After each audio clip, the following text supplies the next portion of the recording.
Good evening and welcome to Once Upon a Game, where we play a bunch of different indie and story games. My name is Deirdre Donlin. You might know me as Praxagora Thesmiophoria in the Twitch chat or on Twitter as @Deirdre Donlin. And tonight I am joined by all of these wonderful players that you see next to me. And we're going to play a game that I am writing and written called Helene Heroines, Helene Heroines. So full disclosure, this is a public playtest, and I would greatly appreciate any feedback from the viewers about what you think. But before we get started, I wanted to remind everyone that we always make sure that we are inclusive in all ways. And for me, the pronouns are she, her. And so I'm going to turn, and next up on the wonderful, wonderful list is Sam. Why don't you introduce yourself? Hi, I'm Sam. It's really nice not to be hosting this. You can find me on Twitter @Passerins. My pronouns are she, her, and I am a luxury if you can afford. Okay, yeah, next. That's all I have to say about myself. Okay, and following that up, because I don't know how to follow that up, will be the wonderful James. James, and why don't you introduce yourself? Yeah, hi, I'm James. You might know me on Discord as James. My pronouns are he, him. Welcome. I'm glad you could join us this evening. And last, but certainly not least, the wonderful, the fabulous Elle. Hi, I'm Elle. You can find me on Twitter @OccasionalElle, and you can find everything about the non-binary people in TTRPG month that I'm running at non-binary TTRPGM on Twitter. I use these pronouns, and I'm the reason this is late. We can go with that. Okay, yeah. Thank you for taking that one. We appreciate it. Wait, hold on. Would you say that you took the L? Yes, I took the L. Slow clap for that one. That one deserved a slow clap. I'm great. You're good. You're fabulous. We love you. Before we get started, one of the things I want to put out there is that this system is designed to playtest, is designed for a story with Greek heroines coming from Greek mythology.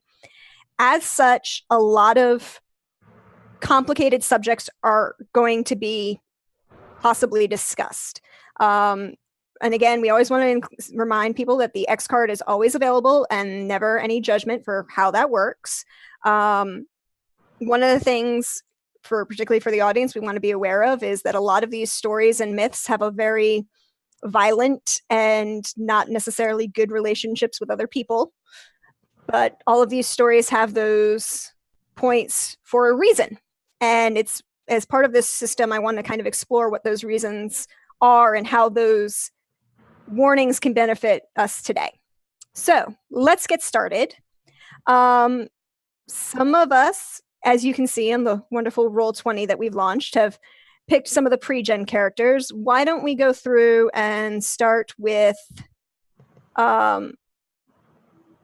Why don't you tell us who you decided to play today? I decided to play Antigone. It's my favorite dead Greek play. I think I said that a few times when we were getting ready to stream. She's the daughter of Oedipus. Y'all know what's up with Oedipus.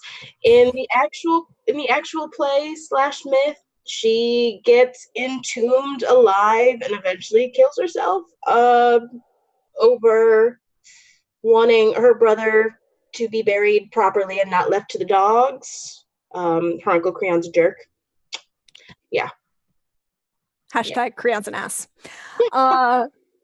Moving always is. Moving right along, we have James. James, why don't you tell us who you're playing today? Yes, so I'm Esmene, and what I have written for her backstory is friendly but kind of spooky. So I'm going to be trying to be friendly but kind of spooky today. I am the daughter of Hades and have dedicated myself to this person whose name I can't quite pronounce. I should probably learn how to do that if I'm going to be worshiping them and all. Hestia, I believe, the goddess of the hearth. So, so yeah, my dad's the Lord of the Underworld, and I've dedicated myself to the goddess of hospitality. So, you know. Yay. And also, I guess I'm probably sisters with Sam. What was your character's name? Antigone. Yep. So I'm not that Ismene, but I still want to be your sister if that's cool. So wait. This is when you say divine lineages. So every character has a divine lineage, right? Yes. Yes. So is that, just for clarification, that's like way the fuck back in the family tree, right? It can, yes, in most cases, it'll be a number of generations. However, this system is also designed so that you could choose to play Helen and your dad could totally be Zeus and you could have that whole wonderful, complicated relationship with your sister about being the divine one when she's not. So that makes family reunions really awkward. Yeah. I didn't choose to play Helen. So anyway. So, and then we have Elle. Elle, thank you for joining us. Hi. I'm going to be taking Penelope because it's pre-gen, and also the Odyssey is the only thing that I've read all the way through and remember well. So that's entirely okay. Not the only thing that I've ever done, but the only like classical thing that I read all the way through and remember well. She's the wife of Odysseus, who is the king of Ithaca, and she spends a bunch of time hanging out waiting for him to get home and not marrying other dudes. Yep. Yes, she does. So another point about the system, it's designed so you could create pre-gen characters based on the historical myths, and that's what I did a lot of before this. But you could also do what James did and create your own mythical background for these women. So it's a very easy system to work. So a basic explanation of how the system works, and as we'll get into it, will get more complicated.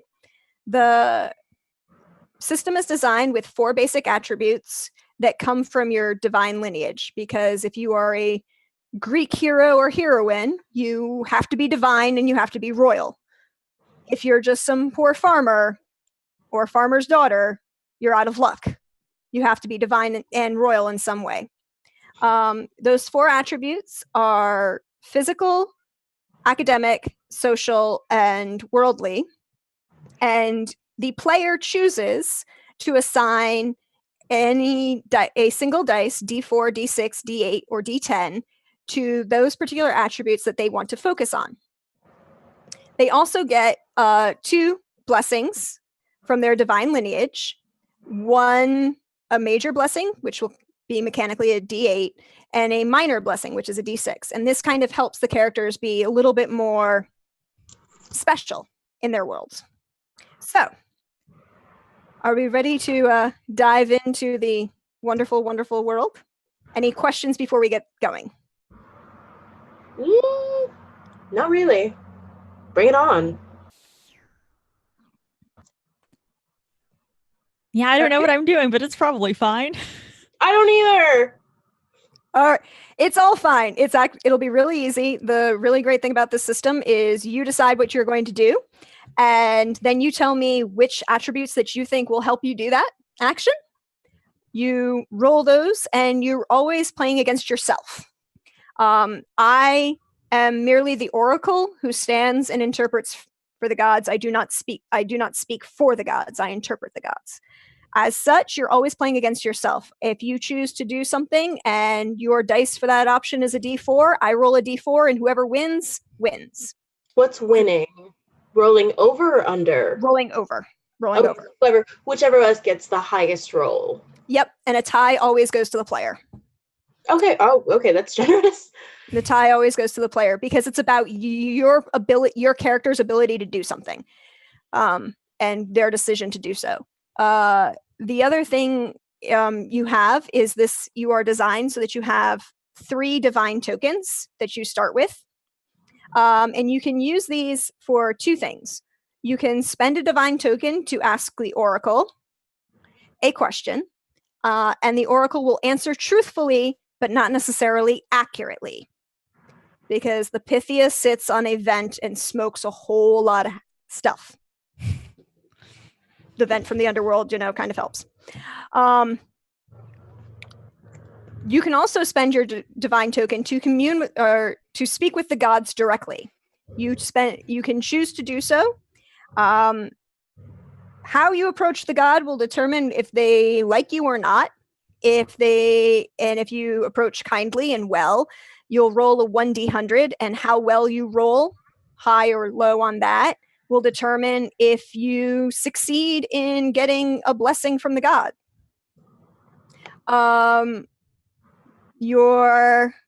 In this case, you want to roll higher. And you'll gain, the higher you roll, the better the blessing you'll get. If you roll low, well, you don't get any attention from the gods.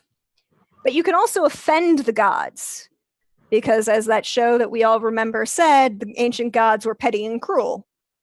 And if you approach the god in a poor manner, in a bad way, you could offend them, in which case the oracle will say, roll a 1d100 and see if you end up cursed or not. Which, in this case, again, still don't want to be high. You would probably want to be lower on that one. Does that help answer questions so far? I'm good. Good? I know Ella's just trying to jump in, so. Yeah. All right. Forgive me if I ask questions that don't make sense. No. Please ask as many questions as you can. I want this to work for everybody. So, Elle, you're playing Penelope. We have Antigone. We have Ismene. We're going to be playing through the labyrinth tonight. Yes, chat, these are entirely anachronistic. None of these characters were ever sent to the labyrinth. None of them are from Athens. I know this, but it's fun. We're doing it anyways.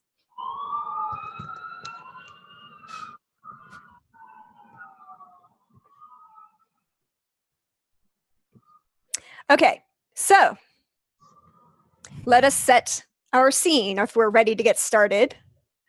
Yes? Yes. Okay. All right.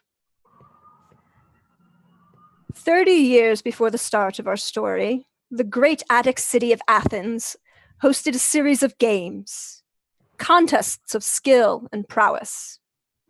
These games were open to all across Greece. A great many athletes from all the great cities came to compete. Rising victorious was Androgeos, son of Minos, king of Crete. Androgeos proved to be successful that he won every competition he entered. But his celebrations were not to last, for he roused the jealousy of a number of the men of Athens and their ally city, Megara. These jealous men conspired and murdered Androgeos. In response to this treachery, Minos invaded the mainland and attacked the city of Megara, quickly overwhelming the defenders and capturing the city. From there, Minos marched on Athens. Rather than have their city fall to the might of the Cretan army, Athens sued for peace and signed a treaty with Minos. It was in this treaty that the Athenians agreed to send 7 young men and 7 women every 9 years as tribute to Crete. These poor unfortunates would be sacrificed to the labyrinth and the Minotaur that dwelled within. This is the 3rd time that Minos demanded tribute. Each of you are one of the chosen sacrifices, but your bloodlines mean you are something more than a mere noble daughter.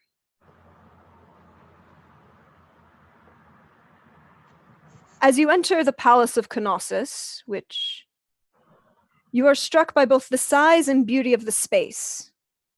High on the top of the hill, which overlooks the port and the crystal blue waters of the Aegean. You are paraded through the streets of the city, with the atmosphere causing you to feel both celebrated and jeered. You have been treated well on your journey, cared for, well fed, for you are to be a sacrifice to the Minotaur, a gift, so the Cretans say, of Poseidon. Traveling through the tall colonnade and brightly painted frescoes of the main palace, you are led to the throne room, where the frescoes of the priestess and bulls are with decorated depictions of wildlife brightly colored throughout the room. You are greeted by priests and the king himself, rising from his throne, draped in bright red fabrics and a small gold crown around his head. The priests offer each of you a goblet of wine. Do you drink it? I'll skip it. I'll drink a bit, but just enough to be friendly. Okay. Elle? Yes, I will drink the socially appropriate amount.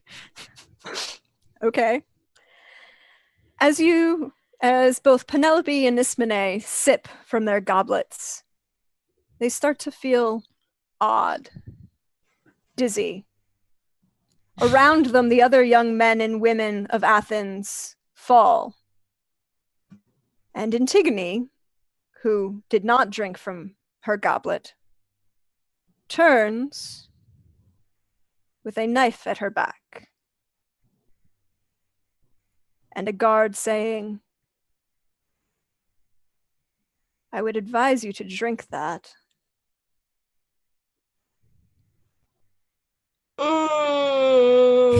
Nah. Big nah. Yes, that's totally in character. Big nah. I'll just go. Listen, I know what I'm here for. I know what I'm here for. I know where you're gonna put me. You can haul them off. I'm going to walk to my death on my own 2 feet. You can blindfold me if you want. It's fine. It's fine. Everything's fine. I'm a noble elder of Athens. Would I lie to you? The guard turns to the king, and Minos sneers jeeringly. "Why should I trust any noble of Athens? You killed my son." Okay, but if you choose to enter this willingly, well, I shall be entertained. And he signals the guards to bind all 3 of you and carry you along with the other tributes down into the darks of the labyrinth. Yeah, Antigone is very offended because she's trying to do some quick math on her fingers to figure okay, so 1 dead son, 18 dead tributes a year. 36. There we go. Yeah. Yeah. Not 18 a year, 14 every... Oh, 7, yeah. Okay, so it's 28. That's 28. Yeah, whatever. Yeah. It's a year. It's all good. It's all good. Is math not one of the things that you get from your divine heritage? No, I picked, I'm like I picked commanding presence, not quick arithmetic. Nope, didn't think so. Nope. They blindfold you as they lead you into the labyrinth. And as you go, well, Ismene and Penelope are slightly impaired. They are still walking. Do you make any decisions as you walk? Do you do anything? It's totally useless because this is a fuck huge labyrinth underneath a palace designed by a bored genius with a bull man in the middle. I mean, that's just a normal Tuesday night for me, but she's sort of trying to count turns, maybe, probably not being successful just for story purposes. She gets lost somewhere around the 3rd left and she's like, oh fuck, I'm gonna die anyway. Penelope is going to give a good attempt. One of the things that I get from Hera is observation. Yes, you do. So, would you like to roll your academic and observation? I would. How do I do that? Okay, so if you click on the character sheet on Penelope, which, why is this not opening? I can't, okay, why can't I,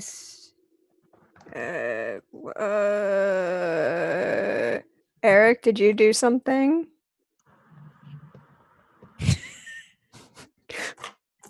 Great. Oh, Roll20 just died on me. Okay, that's what happened. Hold on. Okay, I have the character sheet open. I have it on the attributes and abilities tab. Okay, on the attributes and the abilities tab, which it should, if you click on the attributes and the abilities, it should say academic and divine heritage observation. As I reload Roll20 because it didn't like me tonight. Yep, I see both of those. So go ahead and click both of those little dice. It will roll them for you because Roll20 is cool like that. And okay, I got a 7 and a 2. Okay, and now so that's a 7 and a 2. And now I'm just going to roll the same thing that you did. Oh, there you are. Yep, I had to reload the whole thing. It's fun. Penelope, there you go. So academic and observation. And so that is a 4 and a 1. You do very, very well. You do exceedingly well. You actually manage, in spite of your inebriated state, to count almost halfway. You begin to notice small imperfections in the walls. And you notice small markings, although you don't know what they mean yet, along the plaster that covers them.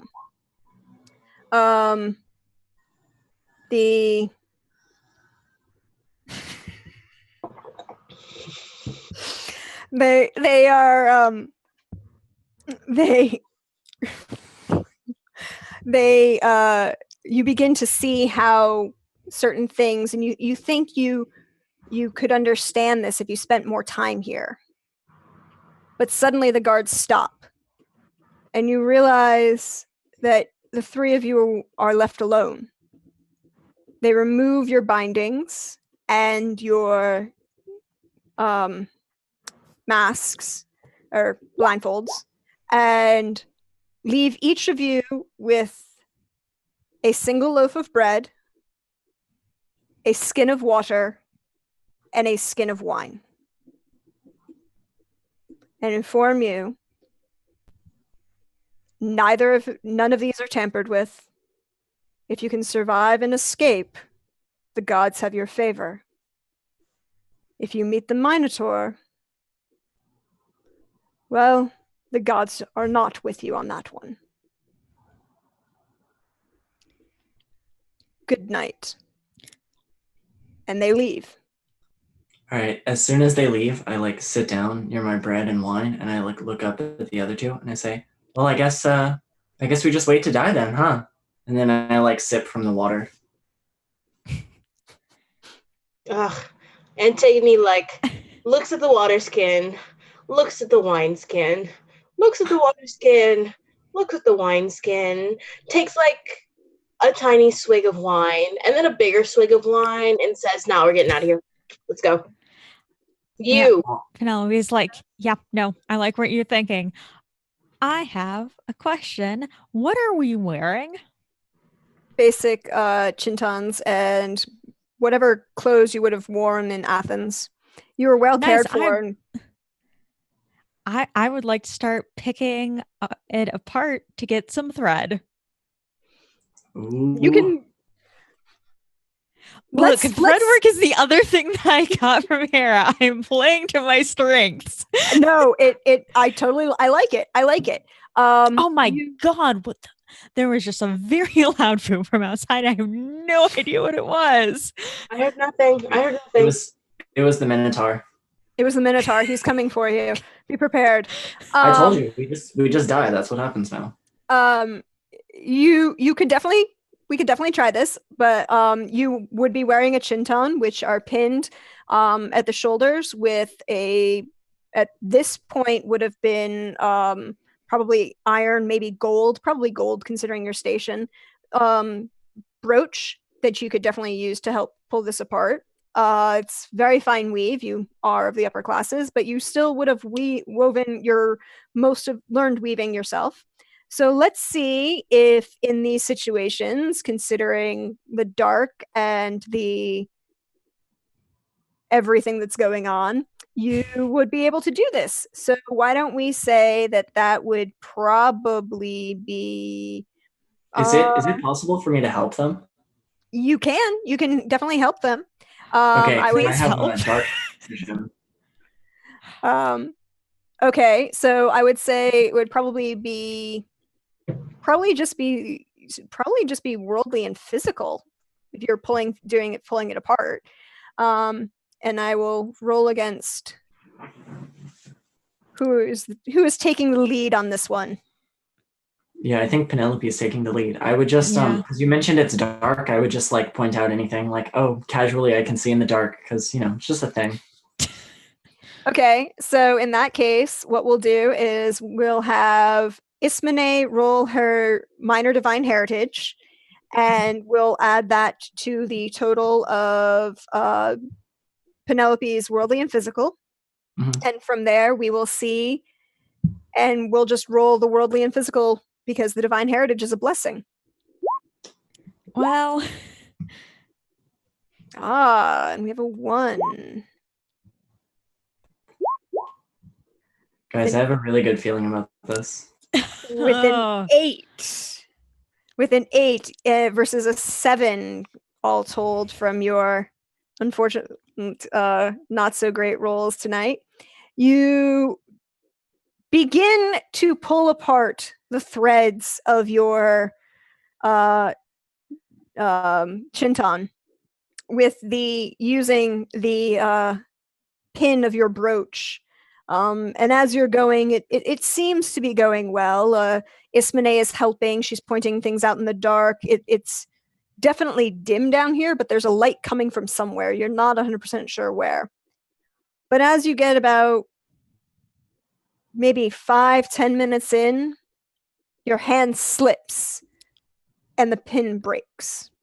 Great. You have some thread, probably enough, maybe about 20 feet, but not much more than that. Okay, well, that's something. I'll tie my chinton so that it's still on my body, even without the pin, because that's good. And I will very carefully wrap the thread around my finger so it doesn't get tangled while we figure out what we should do. All right. By this point, you'd say maybe 15-20 minutes have passed. You begin to hear in the distance a grinding, rumbling sound. It sounds like both metal and rock grinding against each other. And as you turn and look at the doorway you had come through, you noticed it's no longer there. Right. The walls have moved and shifted.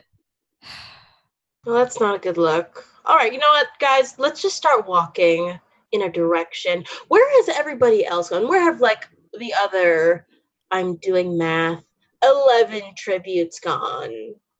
Have they just, like, all dispersed? Well, you were left alone in groups. Oh, so okay. You don't know where they were. They're just elsewhere. They're elsewhere in the labyrinth. How many paths are before us? Like, So in this kind of alcove you've set yourselves up in, or Okay. you were left in effectively, there is a path to your straight ahead to your north, Mm-hmm. and a path to your left that's going west. The path that was to your right in the east no longer is there, and there's only a very smooth stone wall. Okay. Antigone, somehow I always knew that my death would have something to do with you. And by the way, are you going to drink that? I'm like pointing at your wineskin. Yes, you got your own. Well, I'm not going to drink mine. I don't think that we should be intoxicated down here. I'm perfectly at peace with the idea that I'm going to die, but it seems like you might intend to survive. Maybe if we leave the wine behind, the Minotaur will get drunk or something?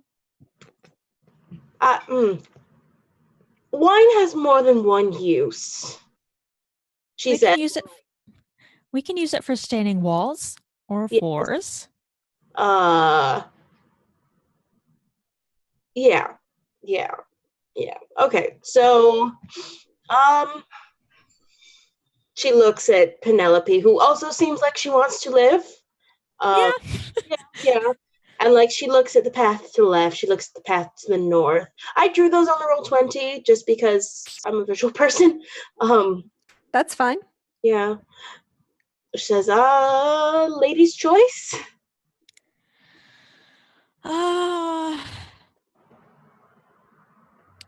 North.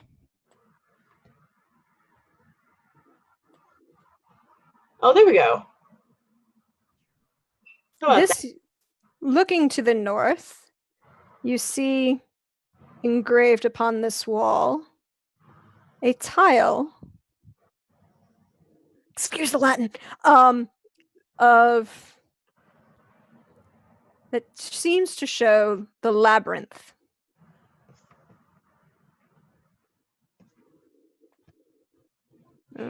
Wait. Okay, so Penelope was like counting walls and not. Does this match up with what she would have like? Okay, in character. Hey, I heard you counting under your breath, Penelope. When we were being walked down here, I was trying to keep track of the twists and turns. Oh my God, so I'm trying to see if this great for me matches up. Okay. Yeah. All right. Does it?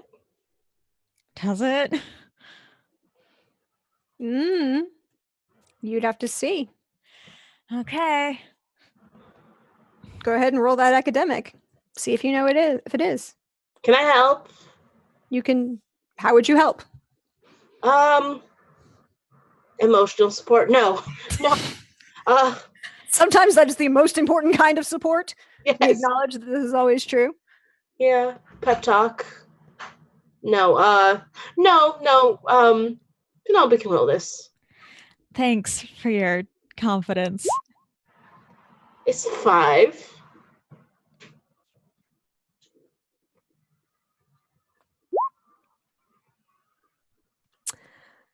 No, unfortunately not. I needed that emotional support. Sorry, B.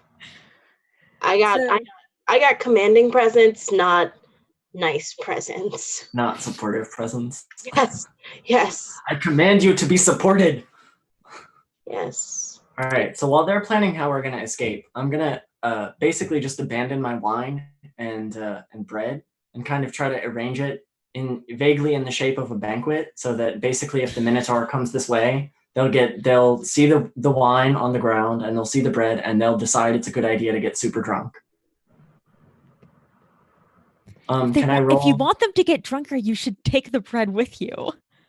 I guess that's a good point, and also I'm probably going to get hungry. So yeah, I take the bread with me. Okay. So can I roll social and then add? I have a minor ability, hospitality. Okay. Go ahead and do that. Let's see how well this Minotaur likes. Yeah.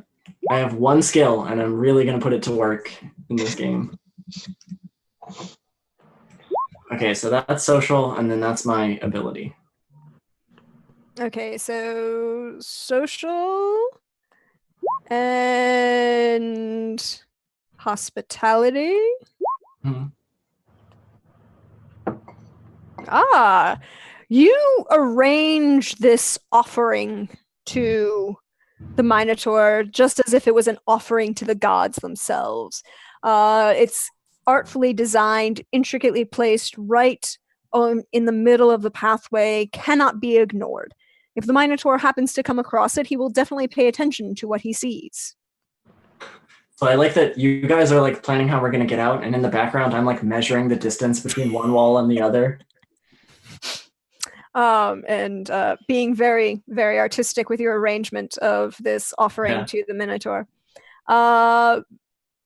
Unfortunately for Penelope and Antigone, as they look upon this tile representation of the labyrinth, they just can't determine if it matches what Penelope remembers tracking down. She remembers the counts, and she definitely recalls what turns she made and how far they moved, but they definitely struggled to put it against this representation.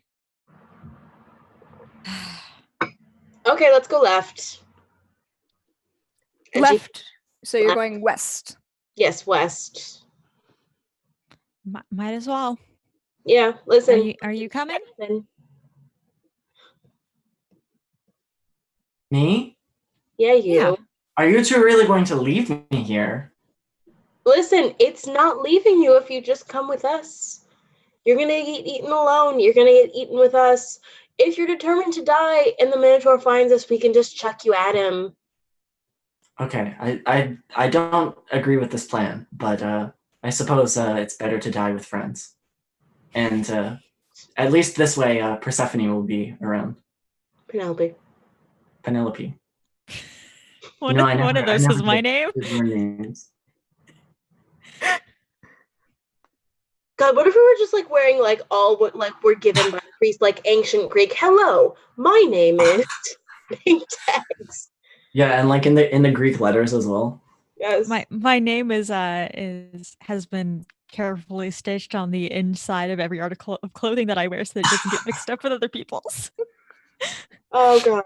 Yeah, it's just like generic sacrifice clothes. Like they go down towards and retrieve the clothes. Anyway, okay. Goof over. Okay, so we are headed this way. To the west. You proceed west through the corridor. How are you proceeding? Are you walking together? Are you walking separately? Are you I think we're all together. I think I'm gonna suggest to Penelope. God, I almost said Persephone. I'm a monster. I think I'm gonna suggest to Persephone, hey, you've only got so much string. Can you just like rip little bits off of it? And is there anything like? I'm scratching my back. I'm sorry. It's very important. Anyway, is there any like thing in the wall that she could like tie it to? The walls are oddly smooth. There are, however, small decorations, carvings at the bottom along some of the walls that form various letters. Penelope noticed these on the walk down. She wasn't sure what they meant, but she did notice that they existed. Okay. And now that you can see that they're letters. Mm-hmm. Spelling anything discernible? Like anything legible? Are we Indiana Jonesing it? Well, I don't know. Is it discernible and legible to Penelope? I have been rolling all of the things. You know what? I'm gonna roll my academic to see if it's legible. Okay, that would be. I don't know what academic is. Not great.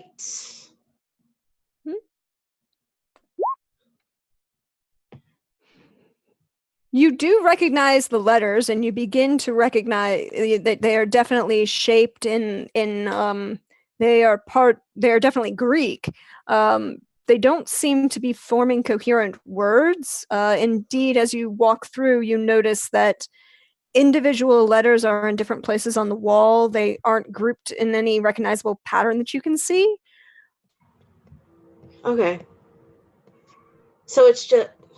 Sorry. My bad joke of the moment was going to be, okay, so it's just Despacito. Thank you. Oh, dead room. It's okay. I heard that joke twice today. I teach high school students. You want to know how many times in a quiz day I hear that joke? This is so sad, Alexa. Anyway, okay. All right, so we got creepy letters. So I'm just saying, hey, just like leave bits of string here and there. It's bright whites. We'll probably see it if we double back. Yeah, sure. Yeah. Won't you just be helping the Minotaur find us? Listen, we're moving. The Minotaur doesn't know what to look for. I think it's eaten enough of our countrymen and women that it knows what it's looking for. With any luck, it'll find everyone else before it finds us. Or the wine that you left it. Okay, so it'll be drunk when it finds us. Proceeding. Isn't that better than nothing, I suppose? Yeah. Listen, I think that we're lost enough that leaving string behind is not going to help us at this point. To reiterate, I fully expect to die today, and I'm completely all right with that. But I think perhaps it might behoove us to pray. Sure. Okay, I want to spend one of my divine tokens to get an answer to a question. Are you? So you're going to beseech the oracle, or are you going to beseech a god? Well, I want to beseech an oracle. It's my understanding that this happens kind of out of character, right? You formulate the question out of character, yes. Okay, so I want to know if the Minotaur. Okay, wait, sorry, I ask in character. Yeah. To like whom? To the oracle that you are praying to, who will come to you in your dreams. Okay. So what I want to know is basically, is the Minotaur getting closer to us? Because it seems like we've been wasting a lot of time in the same general area, and basically I want to know, do we need to be like running away yet? Okay. So you're going to ask, you're going to beseech an oracle and receive a divine oracle about where the Minotaur is what or how close the Minotaur is to you. Yeah. Okay. As you sit and beseech the oracles to come to you to experience and answer your question, you feel an answer come to you, and you hear a voice up on the winds, kind of amorphous and floating through the air. The Minotaur is the same distance he has been since the beginning.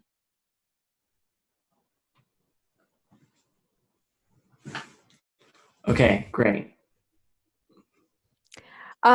It's 10 o'clock. How are we feeling? Or do we want to take a short break for right now? Break. Yeah, I'm about it. All right, we're going to take a short 6-minute break. Y'all stay there in Twitch chat. We really appreciate you being there, and we'll be back in 6 minutes. Hi.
Welcome back, everyone, in the Twitchverse.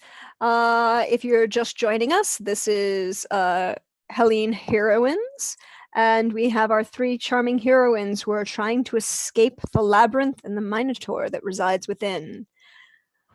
Last we left off, our Ismene had beseeched the oracle a question and received an answer. The question being, is the Minotaur getting closer? The answer being, the Minotaur is the same distance he has always been. Great. So I imagine I get this answer kind of while we're praying, which I guess it's ironic that I'm like, we should pray, and then I don't do that at all. So yeah, I think I just kind of keep that information to myself. The Minotaur is as close as it's always been. The Minotaur is inside us all along. Yeah, I don't know if there's really any useful like vector for me to share that information with them. And also, I don't really trust Antigone very much. Listen, I read the play. Okay, I know that we have a bad relationship. It's all your fault. That might be true, but I still don't trust you. You're a collaborator. Listen, it's not my fault if you want to go lock yourself inside of a cave and die. Anyway, Sichulis quibbles aside, how about that? Let's not rehash ancient history, okay? It's funny. Okay, I'm sorry. I'm done. Anyway. Anyways, in front of you, the pathward continues downwards. It's smooth. The walls bear only the small alphabet letters markings that you've noticed earlier. If you travel along another 50 yards, you come to an intersection. You can go left or right. There's that thing that you're supposed to do in labyrinths where you follow one edge of the wall, but I don't remember what it is. I don't think Penelope would know that anyway, so it's fine.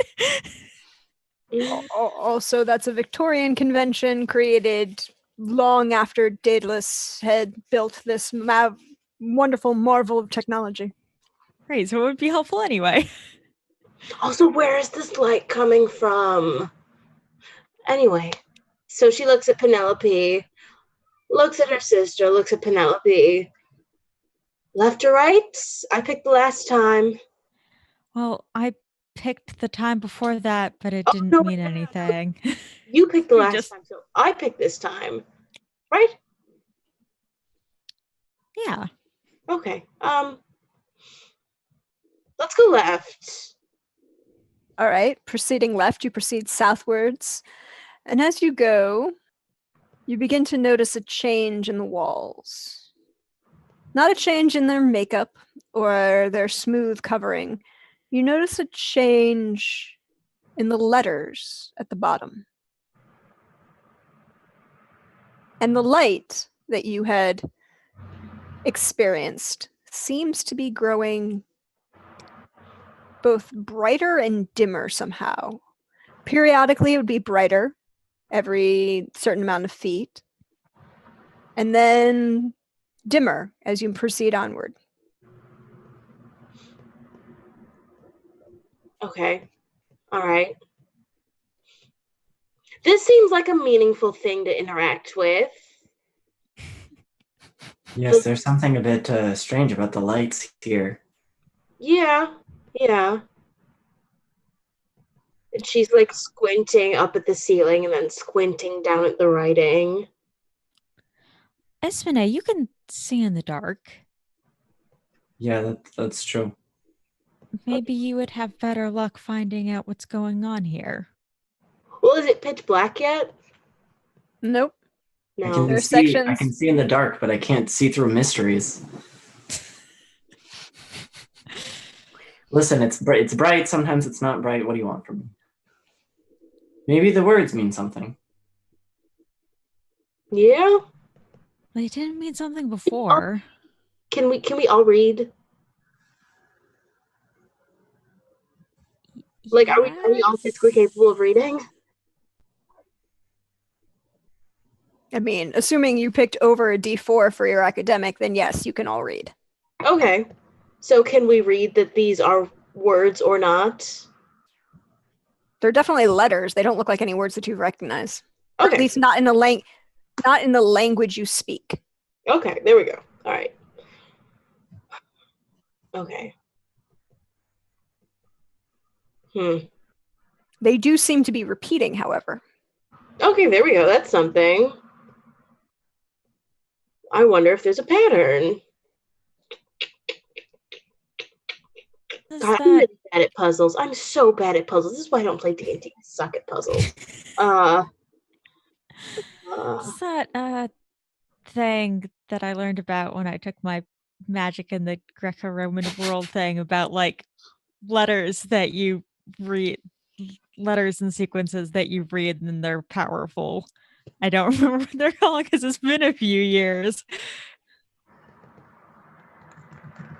Okay. The thing that abracadabra is. What if we read them like out loud? Yeah. Like, okay, so no way that could go wrong. I kneel down towards the letters. I mean, I'm expecting to die anyway. Come on. Yeah. So I kneel down towards the letters and I just start pronouncing them out loud.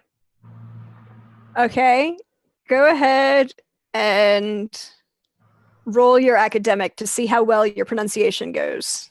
I have dark vision. Okay, you can roll your academic and your dark vision to see how well your pronunciation goes. I mean, you're going to be able to read them. It's just how well you do. I have a really good feeling about this. Yeah, you do. As you begin to sound out phonetically what you think the symbols mean, at least what you believe they mean, you come to the end with a very emphatic motion. You believe that you've said everything absolutely right, and absolutely nothing happens. All right. See, absolutely nothing happened. Let's move on. Okay. All right. Or not. I mean, I may have mentioned this once or twice before, but I do expect that we will all die today. Yes, we know, just like we know that I ate your peaches when we were 5 years old and you're still mad about it. Get over it. Well, You're gonna I'm die. glad to see you'll finally be reaping what you sow. Because we're gonna die. Oh, yeah, well, you know, that's coming for all of us. If we don't die, then you can argue about this later. And if we do die, then this argument is just taking up time that we could be spending, I don't know, finding the Minotaur and dying sooner. You're right. Well said. Let's go. Also, our brother stole the peaches. I didn't do it. It wasn't me. Wasn't me. Listen, I saw you, okay? You can't lie to me about this. I'm going to keep walking. I can't. First of all, I can lie to you about this. Listen, our brother saw us, okay? I have a witness. No, that's fake. That's fake. And I'm continuing down the hallway. As you continue down the hallway, you hear again that grating sound of metal on rock. Thanks. And the walls shift in front of you. Okay, define shift. Define shift is a very ugly word. In this particular instance, the hallway you were proceeding down stops dead. And it comes to an intersection where you can either go left or right. Okay, sis. Penelope picked, I picked, it's your turn to pick left or right. Now you want my input, do you? Yes. We're going right, and then I go. Proceeding right, you're now again going west, down the corridor. Again, you notice the lights begin to change and shift and proceed to darken and lighten as you move. The walls are again smooth and And the symbols again repeat. Same symbols you've seen before, the same letters. Still don't know what they mean. All right, I will hurl myself at this obstacle because it seems important because you keep repeating it. I don't have any useful abilities unless I can command them to make sense. How would you command them to make sense? No, I said unless I said I cannot command them to make sense. The beauty of this system is if you can make a good enough argument, I'll believe it. It's all about using your abilities as you have them to achieve whatever goal you undertake. You know what? May I make a case for protection from elements? Shrugging off the effects of the labyrinth, of the element of fear and the element of I was gonna say element of surprise, but there's nothing surprising so far. It's just weird. I mean, illiteracy is an element. Huh? Illiteracy is an element. Wow, no one asked you first. No, I'm kidding. And is it cold? Is it hot? Is it sort of comfortable temperature? What's that set to? It's definitely getting appreciably cooler the further you proceed. So, can I invoke protection from elements? Certainly. Yeah, as like something to enhance my focus. Okay. All right. So you're no whammies. Beat that. That's your what? Academic and protection from elements. Oh no, I don't. And as you invoke your divine protection and there we go, begin to proceed on and focus downward, shrugging off the colds begin to slowly seep into your bones. A cold you hadn't really noticed until you focused on it. That kind of subtle, overwhelming temperature change. You focus in on the symbols on the bottom, and you notice that the repeating symbols are always divided and broken by a 30-foot span of unmarked wall. I'm picturing us figuring this out because Penelope has 20 feet of string, and then we have to like do it half again. And it's like, oh, shit. All right, okay, that's a regular interval. Yeah. Anyway, Kara. Oh, is that all we get? You did well. You figured it out. You figured out that there's a break, but you haven't done anything with the words yet. Okay. All right. Now, admittedly, you can use that same roll to then justify whatever RP you choose to do, but... Okay. I think I'm just going to, like, sit down and try and chant it again. Okay. Yeah. As you begin to pronounce these words, symbols that you know aren't Greek and don't belong to the language that you speak, you begin to notice that unlike when Ismene read them, and you believe she pronounced them very poorly indeed, and if you were at home, you'd probably be mocking your sister and showing off how you did much better in school than she did. Everyone's on her side, huh? I'm merely pointing out what a sibling would say, not that I agree with her. You begin to see that the words start to darken. And the lights begin to modulate. So instead of going darker and lighter throughout and kind of unrecognizable pattern, they all become one mellow tone. Not as bright as the height of what they were, but definitely not anywhere near as dark. A very kind of mellow candlelight. Enough that people without dark vision could probably see maybe that 30 feet span of wall that you marked out. Oh, cool. I found the mood lighting, guys. Yeah, you know, if you put some effort into it, Thanks. it could probably change it in different colors and have fun with it. You also begin to see that as you continue saying these words, they darken again. And you hear again that grinding on stone on metal. And the wall behind you, that 30 feet span without any markings on it, begins to open. And the wall and the pathway that you had walked upon to get to this point no longer exists. Oh. Well, I boofed it, guys. Maybe this is good. Yeah? It seems like progress. Well, If you chanting this made that happen, then that's something. Yeah. Yeah. Yeah. Whoever built this place had some really interesting ideas about interior decorating. I gotta say. Okay. Right. I certainly wouldn't hire them. Yeah.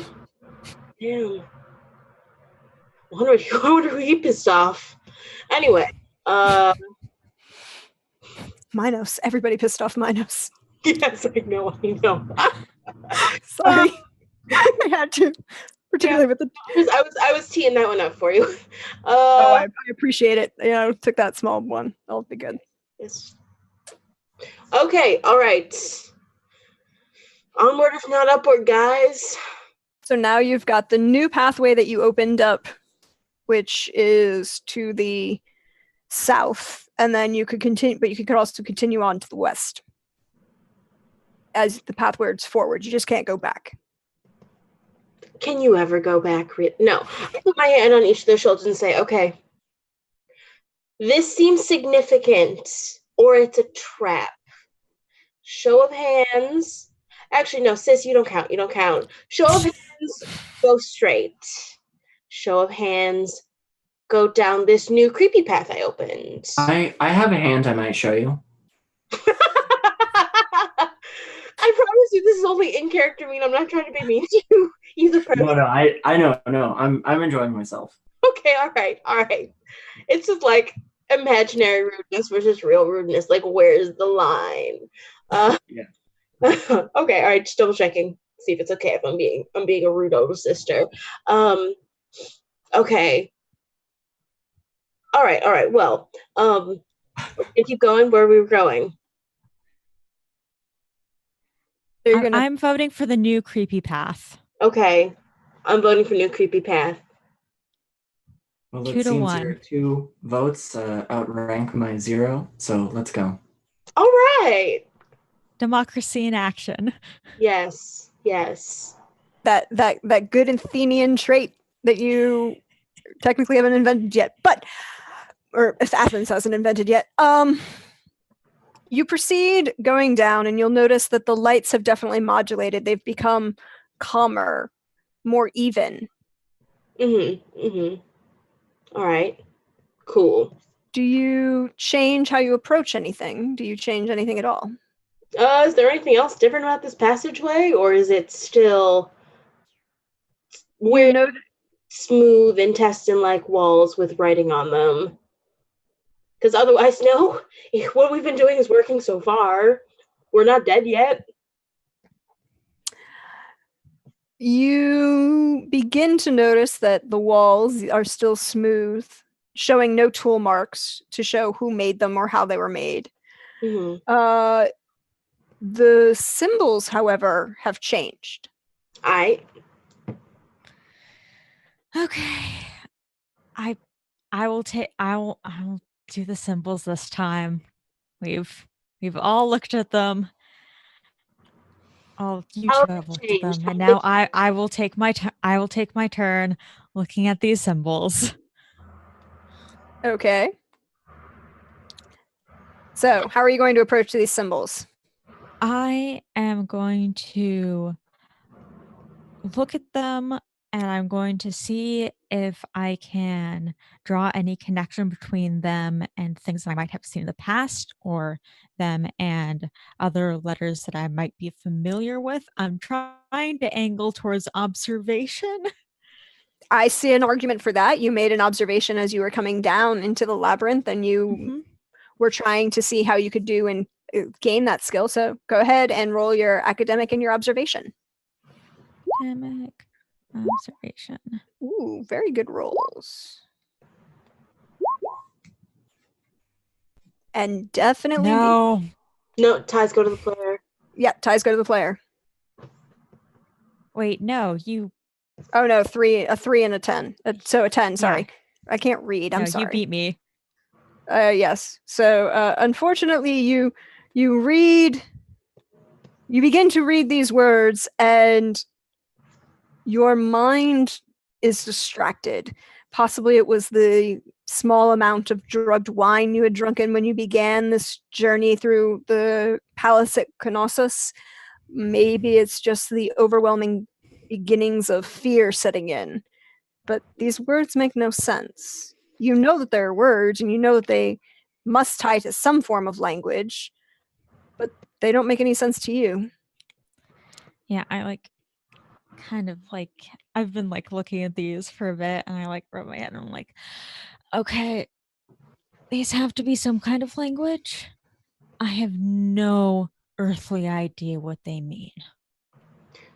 This is why when a strange man who's going to kill you tries to give you wine, you don't take the wine. I was being polite. That's your problem. That's why you ended up with suitors on your doorstep for 20 years. Anyway. Or will end up with 20 suitors on your doorstep for 20 years. Yes. Timelines. What's timelines? Time's fake. It's all wibbly-wobbly and timey-wimey. You move. So are you going to continue forward? How are you going to do this? Well, there's nothing keeping us from moving forward. So Yeah. Mm-hmm. Damn, I should have kept drawing a map of where we were going. You know what? Completely independent of my sister, I'm going to have the brilliant idea. I'm going to stop in the middle of the corridor. I'm like, guys, it's just occurred to me. I pull out my wine skin. No, we're not getting smizzy. Let's pray. I know we haven't done that yet. None of us have done that yet. But I think I just feel No, this is just like when we were 9. This is just like you to do this. Fine, let's pray. What are you mad about? What are you mad about? I get down on my knees and do the best that I can to be pious and angry at the same time. Pious and angry, or pangry. Pangry. Pangry. Hashtag pangry for the win. Yes. Angrous. Yeah? I don't know. Okay, I like that one too much. All right, let's pray. I want to go straight to God for this. Which God are you beseeching? Okay, so what I want here is something to indicate, Ayo, can I get a route? Can I get some GPS coordinates? Some ancient fancy GPS coordinates. So I want to petition Hermes. Yeah, okay. I was gonna suggest Hermes. Yeah. Just because my man's knows some ways, and or means. So wait, okay, so how does divine favor? Okay, so divine favor, which is a very kind of basic system. How you choose to petition the god affects whether their god is positive reacting towards you or negative reacting towards you. If the god is positive reacting to you, I will tell you to roll a 1d100, and then on a 45 or higher, the god will offer a minor blessing of a and you in this case you want to roll low. With blessings you want to roll low, with curses you want to roll low. So it's kind of like a Call of Cthulhu D100 system, okay? Okay. But I am in your capable hands. Okay. So the lower you roll, the more successful you are. Okay. The higher you roll, the less successful you are. Cool. Okay. So, well, no, rephrase that. That's for curses. For blessings, you want to roll high. So curses, you roll low. Blessings, you roll high. All right. On a 75 or higher, you would gain a D8 form of a blessing. Below a 45, you gain a D4 of a blessing. On a 1, it's a crit failure and you gain no blessing, but the divine token is spent. Cool. All right, and I have 3 divine tokens, so let's spend that shit like it's water. Let's make it rain. Yep. So yeah, I pour out. So how do you beseech Hermes to aid you? Okay, so I pour out a libation.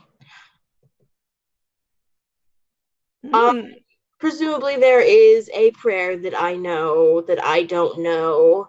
If I had some rocks, I would be making a pile of rocks, but I don't have rocks.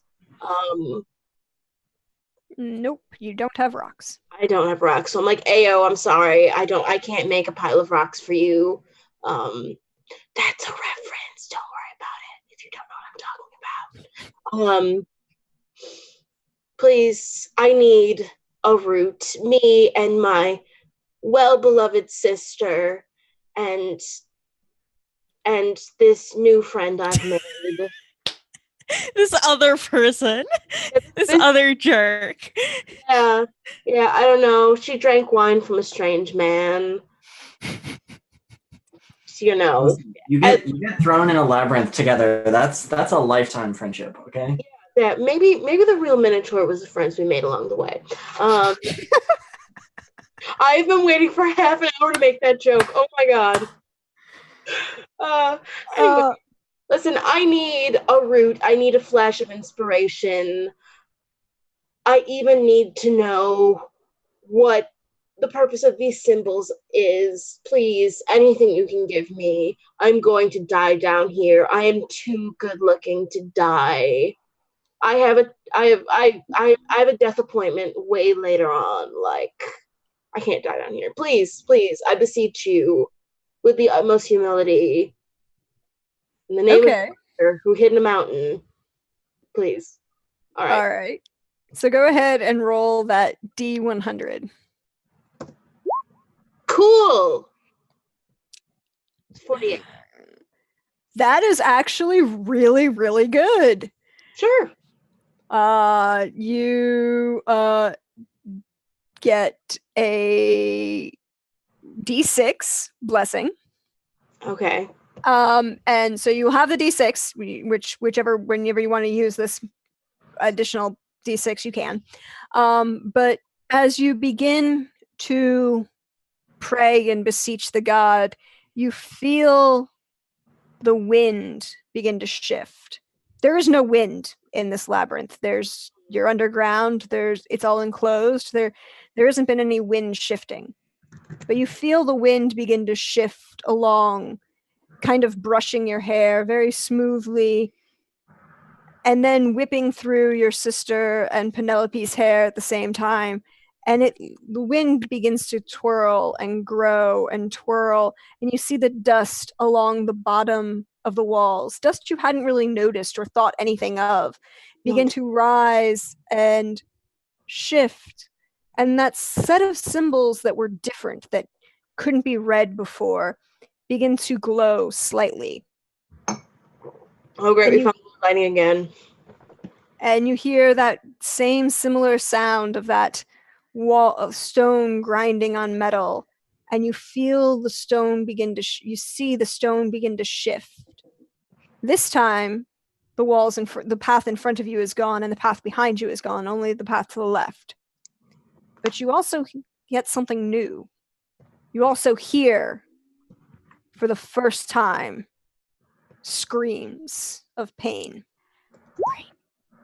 Bodes well. Sure. Yeah, I look at my sister and say, what you Are gonna you do? finding this Huh? not to be an exciting enough experience for you? Yeah.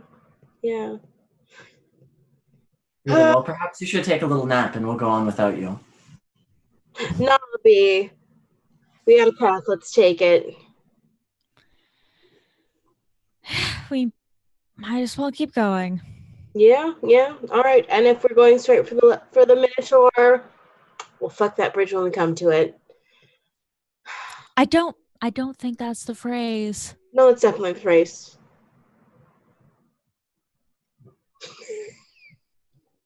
All right, so we're headed ahead. What's good down this path? You again are heading north. Okay. Straight north. The lights begin to modulate their almost perfect brightness for you. Not quite daylight, that kind of off beginning to twilight lighting. Mm-hmm. Still no obvious place for these lights to be coming from. And as you proceed, are all three of you entering this passageway? Here. Yeah. All right. Mm-hmm. As you enter, and as the last of you cross, the wall begins to close behind you. Oh, this shit again. All right, let's go. Now there's only one path before you. I look back at the two of them like, okay, this makes things easier. If only we knew where the Minotaur was. If only someone had prayed to find out where the Minotaur was. Oh yes, I've been meaning to tell you.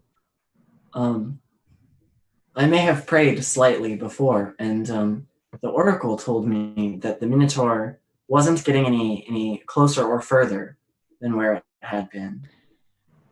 Okay. How long ago was that? Make... Because now that is... How long ago was that? Well, it seemed like useless information at the time. Let's just let this go and be friends again. No. Oh, now it's outdated information, so it's doubly useless. Yeah. Well, listen, it seems, these oracles are intentionally cryptic sometimes. And perhaps if we wish to pray to them again, we can kind of, I hear they're inventing this new science called trigonometry that you can use to kind of triangulate where something is. And perhaps if we pray again, we can figure out exactly where the Minotaur wins. Or get more cryptic bullshit. I hear there's some guy sticking poles in wells to find out the curvature of the earth. Hashtag the world was round before Galileo. Damn right. Anyway, yes. Throwing shade on Galileo? No, I'm actually throwing shade on Columbus, but no, Elle is correct. The ancient Greek mathematicians proved the curvature of the Earth within, I believe it was like 1,500 feet mathematically. Yeah. Using a well in Thebes dudes. and Alexandria. Moving on. We're talking an actual pole in an actual well. Yes. Dick joke. Anyway, all right. Yes, cryptic. All right, let's get some cryptic bullshit. So, you're going to beseech the oracle. Who is beseeching the oracle? Not me. I've beseeched. I've done enough beseeching for today. Yeah, I just like wailed to a god and got a weird fucky win. So, and a doorway. Yeah, we got a doorway. Yeah. I feel like we're still walking as we have this discussion because there's really nothing else to do. You know, if you're walking as you have this discussion, you'll notice that the symbols begin to die out and there are no branches off this pathway. Well, we're either going to die at the end of this or... And the screams have suddenly stopped. Well, they're dead. All right. I will beseech the oracle. Okay. What question are you going to ask? Tokens. Of the I'm Oracle? going to ask the Oracle if we are moving towards the Minotaur. Okay. As you contemplate and beg for assistance from the divine favor that exists throughout this realm, and with your blessed powers as a divine heritage, you feel an answer come to you. I hate when that happens. You feel an answer. The literal phrase, just so I can double check, the literal phrasing of your question is, are you going towards the Minotaur? Are we getting closer to the Minotaur? Okay, are you getting closer to the Minotaur? The distance you travel, the answer you get is that the distance you travel is shorter than it was. Great. I'm really that. Okay, Because so I share information with my friends. yeah. Okay. I mean, we all have our traits. Anyway, Listen, I'm sorry, okay? apology accepted because I'm the bigger person, as I always have been. Anyway, right. Okay, so cryptic ass bullshit, but like in ancient Greek, cryptic ass bullshit. This is Cryptic A? huh? Cryptic A? Yeah, It's Cryptic A bullshit A? God bless. Anyway, oh Lord. Okay, all right. So we got no more symbols to read out. So no magic path opening for us. We got some dead friends. How many dead friends? I don't know, but like the one girl looked at me funny on the boat on the way here, so whatever. Better us than them. Maybe it'll be full. Maybe we'll just be the snack and it'll only eat my sister. It's fine. And the distance we travel is less than it once was. Any thoughts on what that means? We are still walking. Any interpretations? Anyone? In ancient Greek, Bueller.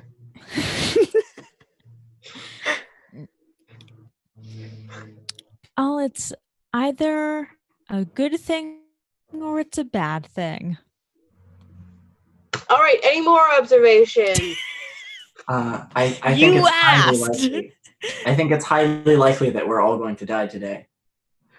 All right, any more observations? You've been saying that since we got into here. Yes. Listen, I don't think there's any real benefit in resisting this, okay? There's always benefit in resisting this. This deal is bullshit. I've been your sister for several decades now, and I can tell you there's no benefit in resisting. This is actually very in line with the play. We killed one dude. It's been 30 years. Get over it, King Minos. She's like, at this point, she's had it, and she's just yelling at the ceiling. Get over it.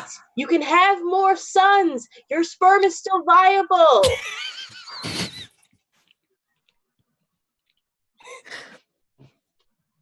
Aaron is there. He was on HGH. He deserved it. And when she realized that this has absolutely no effect on her situation, she goes, okay, all right. Thanks. I just have to get I like how it went from please don't kill us to your son deserved to die in like 45 seconds. Yes. I wasn't there, but he probably was asking for it. As you finish your rant at the ceiling, yes, because you've now looked at the ceiling, You notice that it's very different than the tunnels that you've traveled before. Hey, this is very different than the tunnels we traveled before.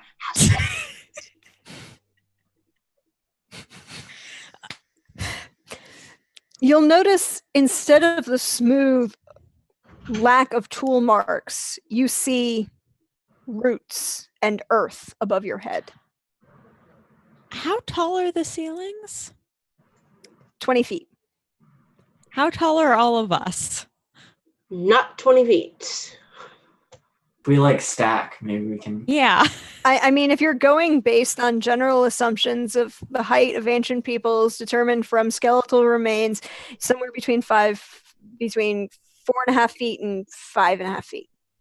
Okay, so Okay, I'm not gonna tall throw my enough, bread at the sitting ceiling. on our Your shoulder. guess on which one of those is your choice. I'm gonna throw my bread at the ceiling. That's like It hits the ceiling and falls to the ground. It's dirty. There's now dirt on it. A little bit of dust falls and hits you in the head. All right, I brush off the dirt. I say, I don't think there's anything special about the ceiling here. Okay, so no magic nonsense. That's good. All right. Okay, so we Well, got roots. if you keep throwing that bread at the ceiling, then eventually you'll chip away at it, what and there happen? will be a we light. by a minotaur? What did you say, James? Oh, I said, what will happen? Will we be eaten by a minotaur? Well, probably that before we get rid of the ceiling. Okay, cool. So I just throw it again, just to like spite her. This time, as you throw it up, it kind of gets stuck on a long tree root that's kind of growing out of the root of the dirt ceiling, and gets stuck there for a second, and then falls. And again, small mounts of dirt pull off of the tree root, and you kind of pull off onto your head. Okay, we've established that the ceiling is real. We are close enough to the surface for there to be roots. This is either a good thing or a bad thing.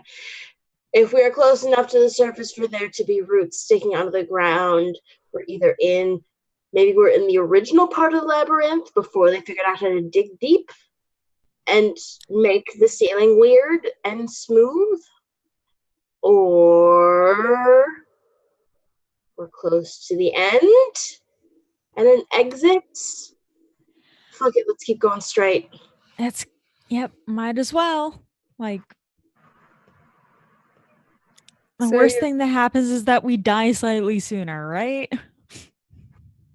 Very true. Okay, I wanna try to throw my bread at the ceiling one more time. But this time I want to use my major ability, critical hit. Are you gonna try and kill the ceiling? Yeah, that's the plan. Like, what is critical hits? Critical hit is, as a descendant of Hades, designed so that you can kill someone quicker and send them on their way to the god of the dead. So no ceiling stuff? You can definitely make a critical hit against the ceiling. It's a ceiling. You would know how to strike it to do the most damage, which is what a critical hit is. Okay, I'm gonna try to critical hit the ceiling. So it's a 1d8, right? Yep. Go ahead. Roll your.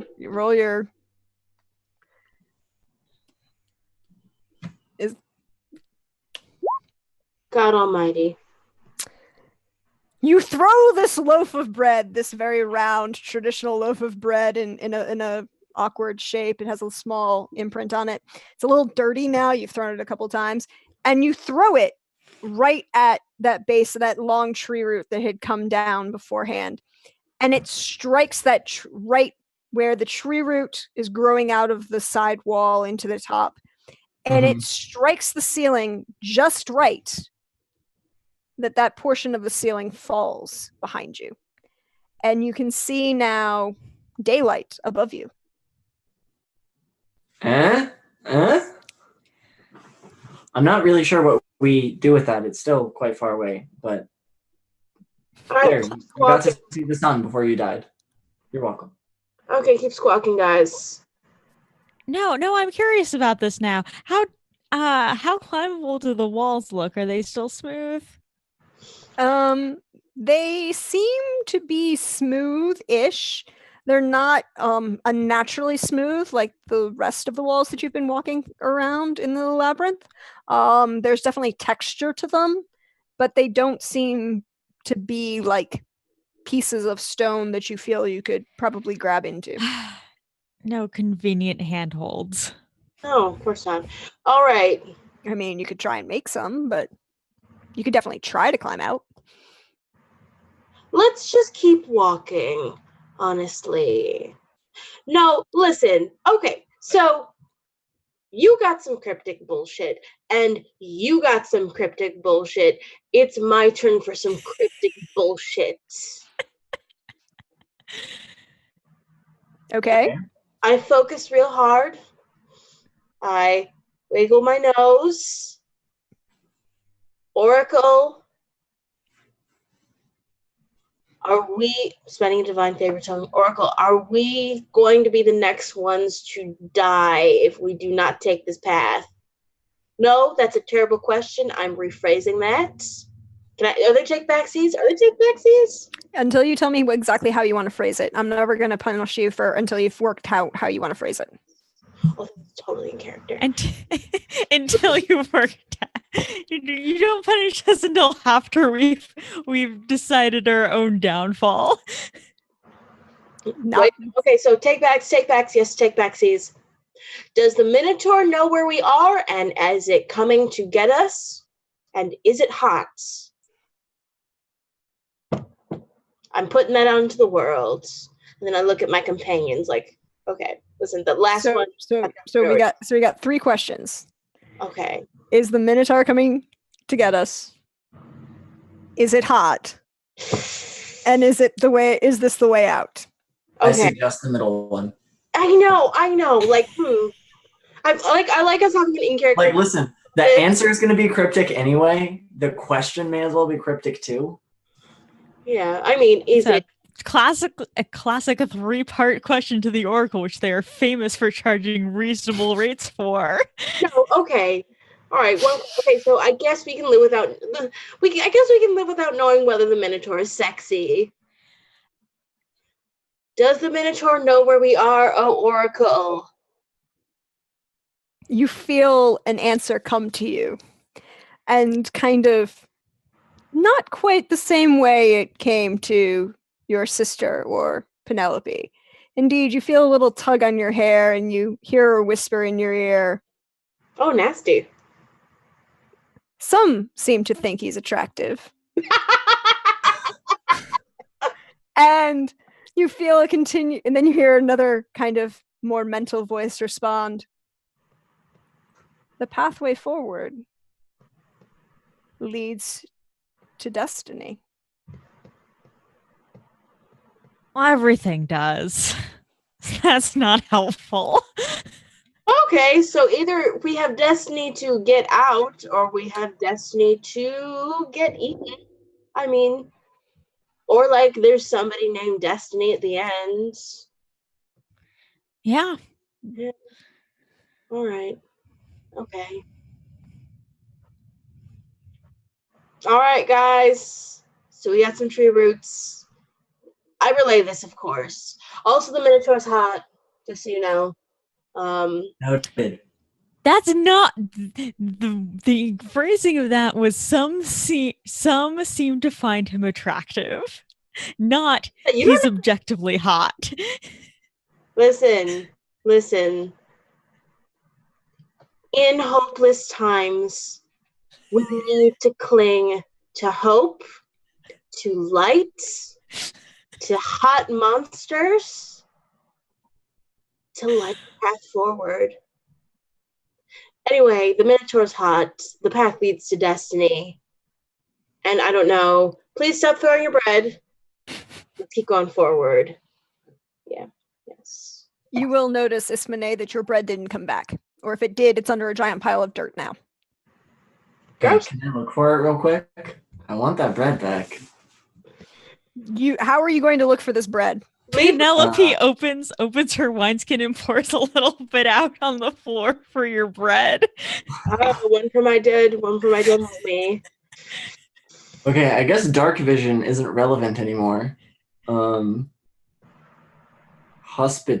No, that doesn't make any sense. You can just pick up your bread.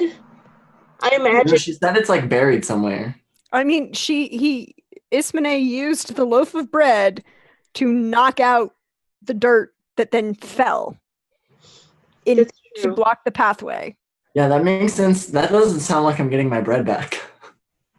I mean, you could put Not forward without the a effort roll. and a lot of effort, probably digging through the bread. Okay. So I'm going to make a case for academic, which is that basically the thing that I'm doing here is not that I'm like trying really hard to dig through the dirt mound. It's that I've figured out around where the bread should be, and I'm just digging directly to that spot. Okay. He's using a lever. You're using the mathematics. Use that mathematics. Go ahead and roll that academic.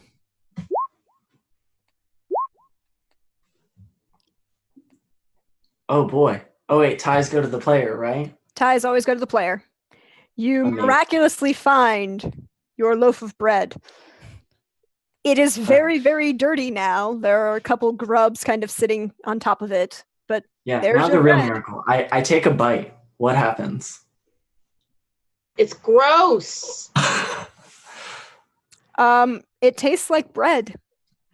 Okay. Kind of a little I'm dirty. satisfied. There's some definitely kind of a little bit of clay on it. If you take a second bite, you might get one of those weevils that were growing on, that was rolling on it. But I'm hearing a real earthy taste. Yep, lots of earth. All right. Yeah. Okay, I'm satisfied. Other biological elements. Moving on. You proceed down this hallway, and as you go closer, you begin to hear noises. They're loud and grunting, almost sounds and words, but malformed and unrecognizable to your ears. You feel the light, which had been very steady and then gotten brighter because of Ismene's wonderful taking out the roof and pulling the sunlight in. You see the light begin to actually dim, and it seems to get the light that you had been following has retreated almost. It's getting darker and darker as you proceed down this hallway.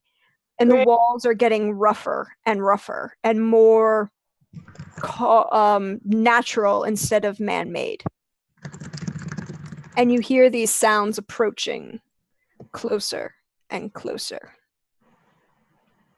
Hey guys, we're gonna die. Okay. I also want to double check. How's everyone doing? Are we feeling like we can continue, or?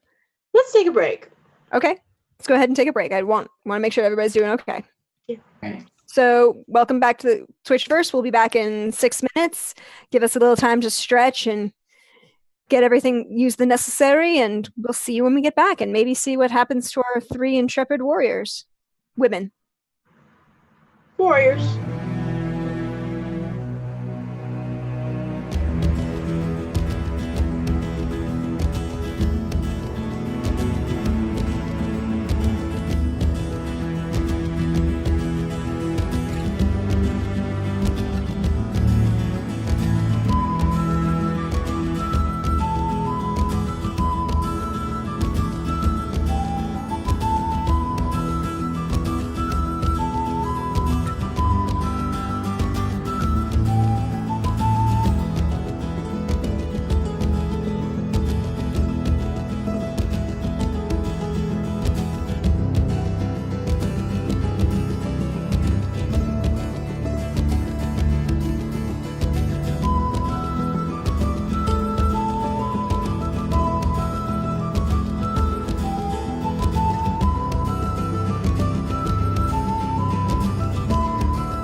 Welcome back, ladies and gentlemen, and others, to Once Upon a Game, where we are going to have our conclusion for our small encounter with these 3 wonderful Greek heroines and the labyrinth of Crete. When we last left our intrepid adventuring women, Ismene had successfully brought the ceiling down with a loaf of bread. They've discovered a passageway that's leading them onwards, and they know that if they proceed down here, they will meet destiny. And as you enter this pathway, the lights have gotten darker. What was almost a very comfortable late afternoon lighting is now twilight, that hour after sunset when you can still see, but everything is covered in purples and blues. A light radiance is coming off the walls. You can now see that there's almost flecks of metallic in the stone itself. And you hear both a large bellowing sound that seems almost to contain words, but words you cannot recognize, and a large crashing sound in front of you. And what are you going to do? Well, that sounds hangry. Okay, so is this noise moving toward us? Not per se, more accurate to say you are moving towards it. Cool. And there's only one way to go. Definitely so, particularly after your sister brought the ceiling down with a loaf of bread. You're welcome. Well, in light of whose daughter I'm playing, that's actually more thematically appropriate than I intended. Well,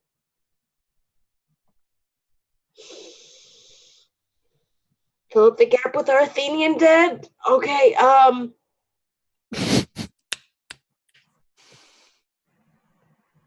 As you proceed forward, the sounds of crashing and bellowing get louder. And as you get closer, you realized the words that you're straining to hear are muffled, as if they are constrained somehow. Oh God. Okay. All right. So, what order are we? How are we walking right now? Because I feel like Antigone is hugging the wall. How about you? Are we Scooby doing it? Are we going in a straight line? In order of height. We're all crazy short. Yeah, okay, so we are Scooby doing it along the wall. I'm even gonna say it. We're Scooby doing it. And yeah. And you know what, there's no going back, so we're just headed straight for this noise, and if he dies, he dies. What are you gonna do? So what do we see when we get close enough to see the thing that is making this horrible noise? Is it the sexy Minotaur? Or is it our bound compatriots crashing around? As you break through the dark, dim lighting of this passageway, you enter a square chamber. And similar to the looking back and casting back into your memory, almost very, very similar to that chamber that you saw in the stone tile work earlier in their journeys. Mm. And as you look at this stone chamber, you look around trying to hear, and you see a figure on the ground, a huge figure with the head and torso of a bull, the body of a man, and the feet of a bull. What's the abs situation? No, I'm kidding. Long-suffering GM face. If you consider, here's the thing. I'm going to ask if you go ahead and roll that social, and we'll find out. Okay. It's really hard to tell. You couldn't quite see it. He's reclined on the ground and kind of bent over on top of himself. Don't you roll a d10 against my social? And yeah, I could get that 1. Yeah, you could get that 1 or 2. Yeah, it's not too late for the abs. No. Damn. It's not that they're bad. It's that they are unseeable at the moment, with the figure reclined upon the ground, almost curled in upon itself. But since you did attempt to look at this figure and attempt to ascertain his ab situation, and you would probably notice the long steel chain on the ground. Oh, yikes. I thought this was just indigestion. I left my Tums up top. Okay. I reached. I assume I've been like holding my bread under my arm like a football. So like, I just sort of grab it and like chuck it in the Minotaur's general direction. All of Be it? polite. I'm not gonna get my throat. I'm not gonna get chopped because I'm feeling nice. All right, let's see. Let's see how well you can throw a loaf of bread. Sure. And see how close you get to that figure. Sure. Go ahead, roll that physical for you. Ooh, very good. Ties go to the player. Ties do go to the player, as we said, and it ends up hitting him dead center in the head. And you see his face, his whole massive head turn towards you with large curving horns and this snout that's covered in a muzzle tied back to a collar around his throat. Let's just okay. And he begins to rise and almost row towards you, but comes up short as the chains around his neck stop him from moving forwards. I'm going to step in front of my companions and I'm going to say, I'm sorry for my friends here. We've been traveling through your labyrinth for a while now, and tensions have gotten high. We did not mean to hurt you, she says, pointedly looking at Antigone. As if we might be able to work out an exchange of sorts. Let's make a deal. You hear a kind of low rumbling groan coming from within the muzzled mouth of the Minotaur. You can definitely see now that he's standing up and coming towards you that he would probably be considered attractive by certain members of the population who are attracted to half-bull people. Listen, I played Dragon Age Inquisition. Yeah, so picture Iron Bull with a little younger and with a few less scars. And like a literal bullhead. Anyway, this is like 90% a joke. It's right. It's just anyway. It's entirely a joke.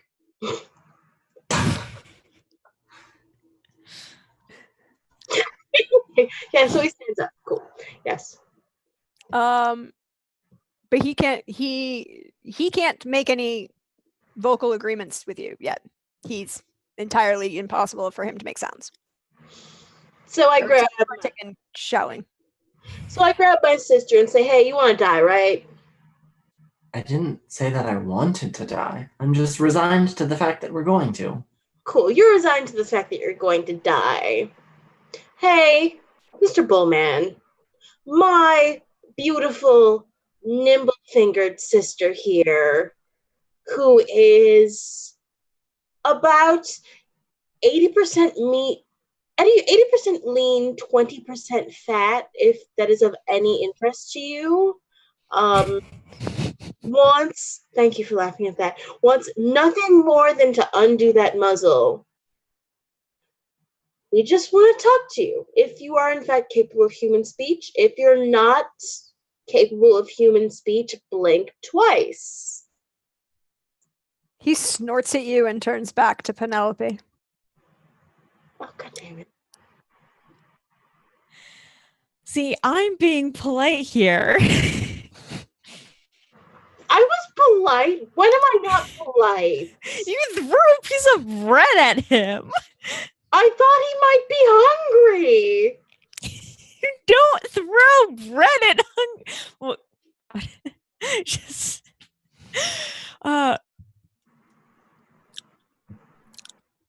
okay.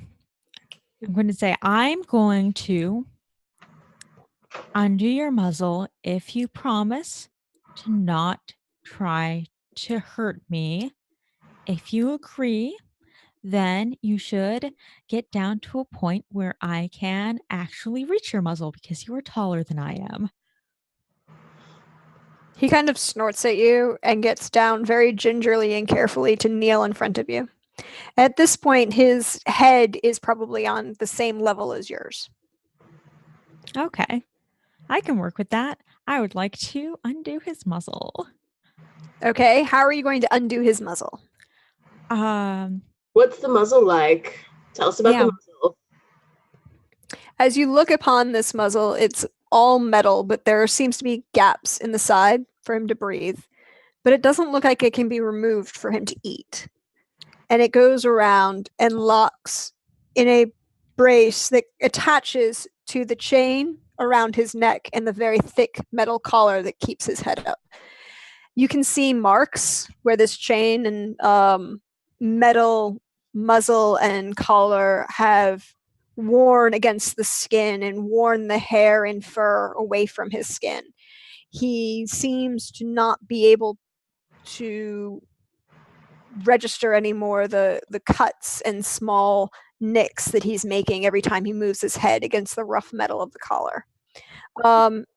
You look upon it and see that there is a mechanism that can open, but it's a very odd mechanism. Doesn't really look like a lock.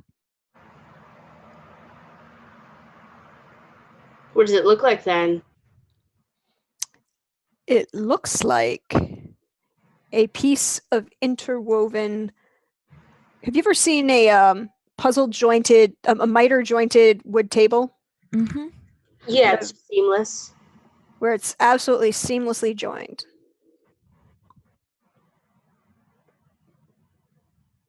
But you can see where the joint is.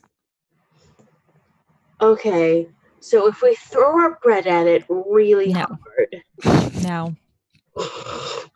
Listen, friends, Antigone, we should probably think about this for a moment.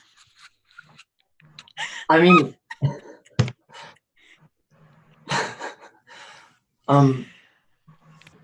so I know we found the Minotaur, but there are still some things that we should consider first. It is a dangerous animal, no offense, Mr. Minotaur, but he snorts at you.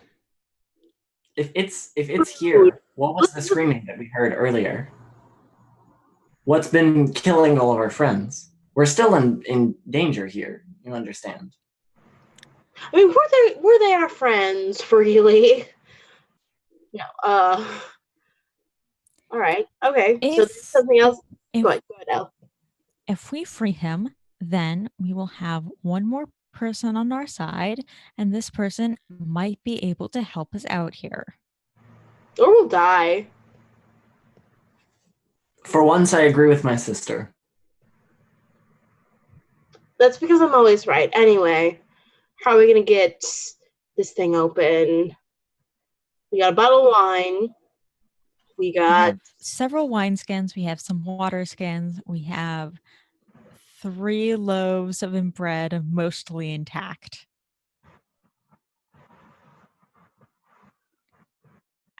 We have bread. Cloth. We have 2 golden pins and several divine tokens. I was going to say, all right.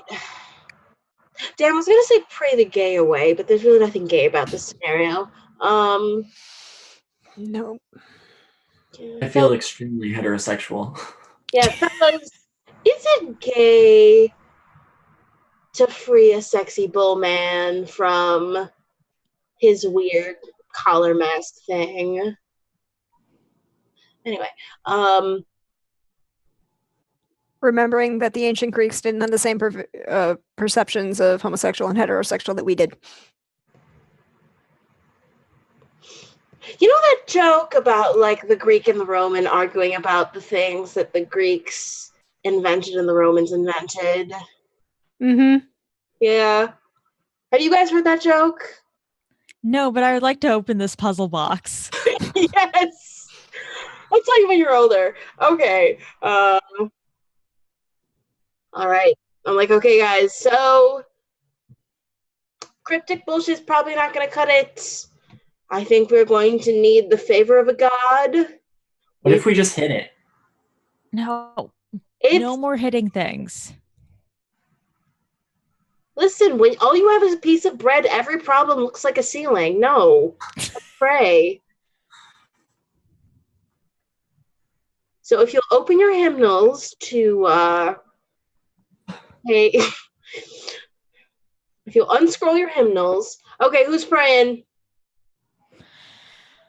I guess I'll pray. Who are you praying to? Like Hephaestus? That was my thought. That's a good one. Yeah. Craftsman of the gods? Trickery and trickery. Yeah. So I'm thinking Hephaestus is probably the obvious and better choice, but there's also Athena and Ares, maybe? Or like, depending on if we want to be bad people, we could pray to God of Thieves and Trickery. Hermes? Yeah, I'm really interested in being bad people right now. I mean, right. Hermes got you the passageway. He's helped us out. He's a cool dude so far. Fine, I guess I pray to Hephaestus. Let's diversify our portfolio. Yeah. All right. Grow our social network. Because you do have that blessing from Ares. Or Hermes, excuse me. You have that blessing from Hermes. Yeah, add an extra D6 to throw somewhere. Mm-hmm. All right. Anyway, I'm gonna pray to Hephaestus. So how does this prayer thing work? How do you beseech Hephaestus? What manner do you interact with him? So I think I kind of kneel down and I say, "Oh, mighty Hephaestus, I make this offering unto you." And then I kind of like lift up the lock mechanism and I'm like offering him basically the puzzle box itself. Okay. Roll me a D100. So in the Roll20 chat, type /R space 1 D100. Ooh, 63. Yes, very good. Yes, it is actually good. It is a good number for you, remembering that it is better to roll high. You end up with and mechanically you end up with a blessing from Hephaestus of a D6, and he kind of gestures with his hands and shows you where you need to strike to break this, or not his hands. He kind of allows the mechanism to glow to kind of show you where you need to strike to break it open. So go ahead and roll your physical, your critical hit, and your D6 blessing. Okay. What? Oh, from Hephaestus. Mm-hmm. And because it's a blessing, I just rolled the critical hit and the physical. Okay, so that's the physical, and that's the major ability, and finally, the blessing. So, 13. So your physical and your critical hit. 9. You succeed in striking very sharply this lock exactly where Hephaestus had lit it up for you. And you see exactly how it breaks apart and shatters almost. And you see the claws of this mechanism open up, and at the same time you see the chain and collar around the Minotaur's neck open enough that you could probably assist him in taking it off. How's he taking this? Slightly impatiently, but at the same time willing to let you do as you choose. Cool. He seems to understand what you're attempting to do. He was very positively motivated towards you after Penelope was so kind in her treatment of him. What was I supposed to do? No, I'm kidding. Okay. All right, yes. Okay, so it's open. Yep. My is free. Do you want to help him take it off? James, you're muted. There we go. Yeah, I feel like we probably should. So yeah, I'm gonna help him take it off, and I'm gonna go ahead and offer him what's left of my head as well. You're very, very dirty bread. Yes. Well, I enjoyed it, so why shouldn't he? He takes it greedily and consumes it very quickly. Okay. And he turns to you, and in a voice that seems gravelly from both disuse and abuse, very obvious that this entity, this person, hasn't been able to speak in whoever knows how long. Turns to you both, or turns to the three of you and says, I will offer him my water skin. He will gladly take it and drink it almost dry before he kind of stops himself and realizes that no, this is not right. Thank you. I appreciate that. You got my bread too. I don't really appreciate being hit in the head, but I appreciate the thought. I mean, you were kind of chained up. It was a really good throw. If you hadn't been chained up, you could have eaten it. Anyway. I acknowledge the fact that you threw it very accurately and hit me in the head. I take it you are from Athens. Bitch, I might be. No, all of the ones that they send come from Athens. Okay, yeah, we're from Athens. You survived this far. I mean, nothing was exactly chasing us. You got away from them then. That is good. Oh, so that...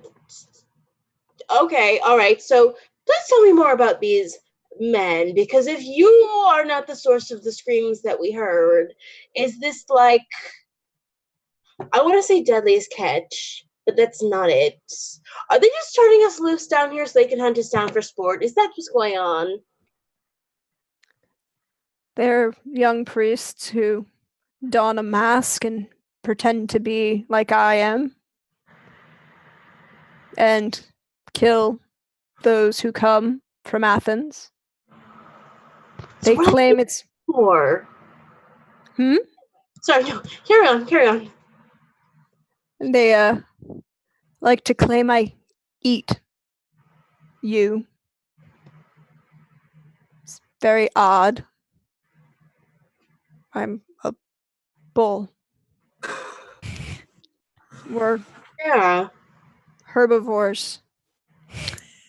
Yeah. I mean, I don't have the jaw structure or the teeth to eat you. How many stomachs do you have?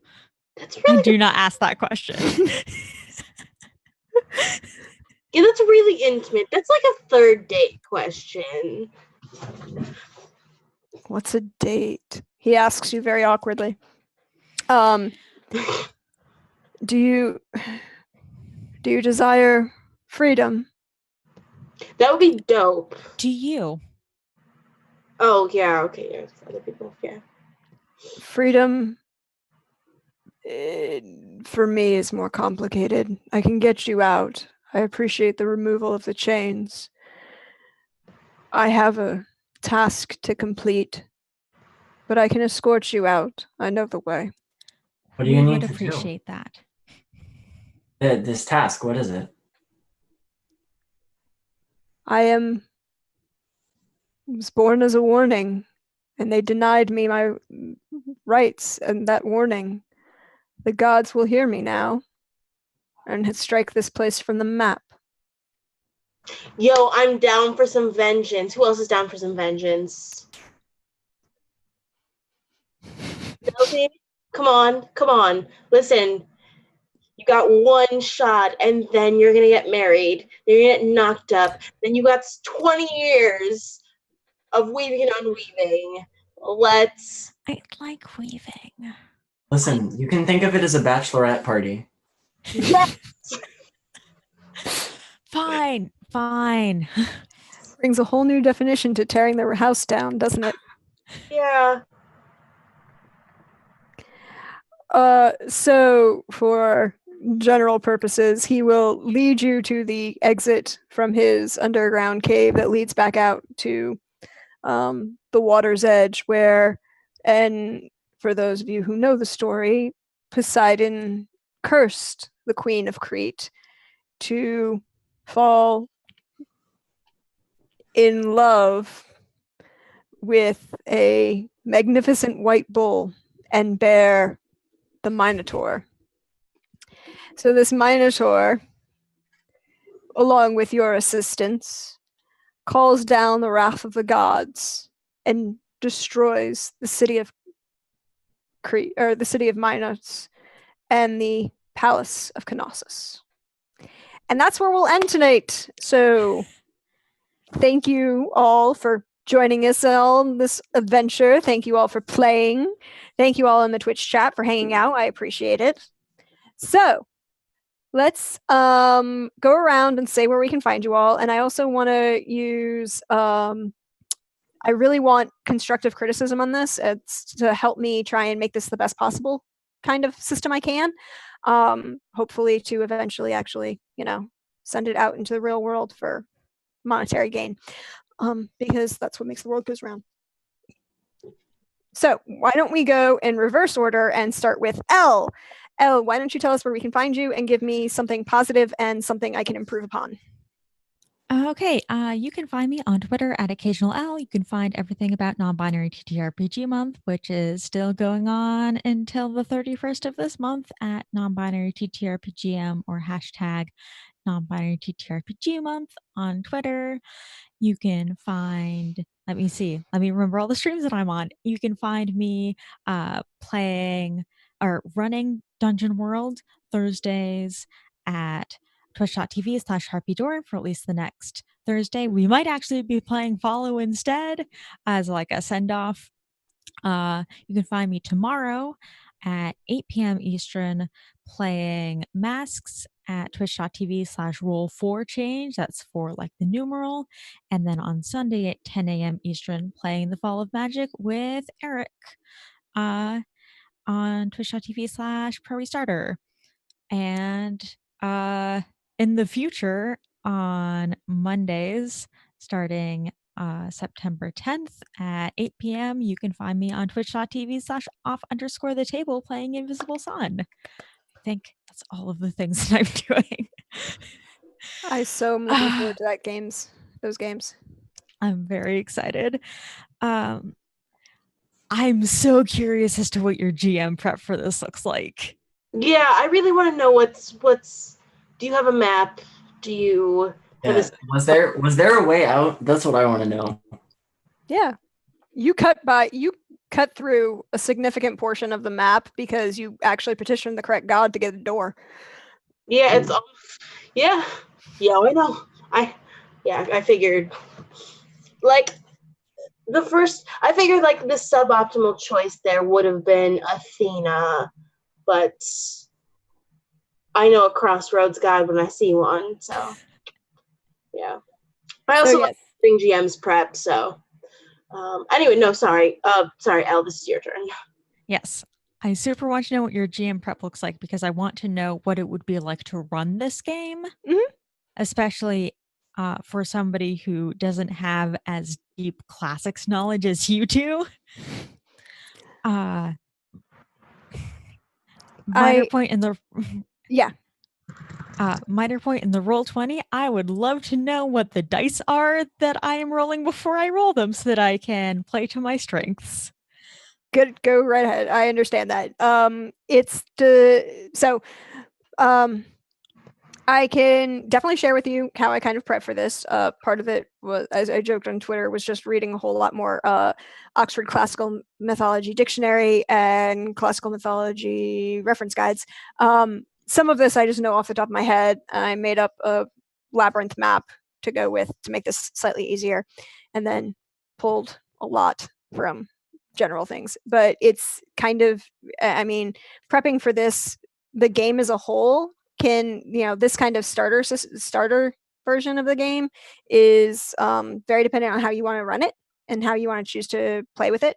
I decided for tonight it'd be a kind of good one shot to play the labyrinth because it's a very contained system that I can work within, and most people are at least moderately familiar with the mythology of the labyrinth, even if I did decide to mess with it at the end. But yes, I will definitely improve on the figuring out the Roll20. And then moving on down the list, James, where can we find you? What did you like? What could I improve upon? I'm James. You can find me pretty much nowhere. Aren't I so mysterious? Okay, actually, I did. You came here. It's true, I did. I wrote a blog one time where I wrote a bunch of short stories. So if you want to read my amateur fiction, I'm at Snowflake Productions at wordpress.com. What I liked.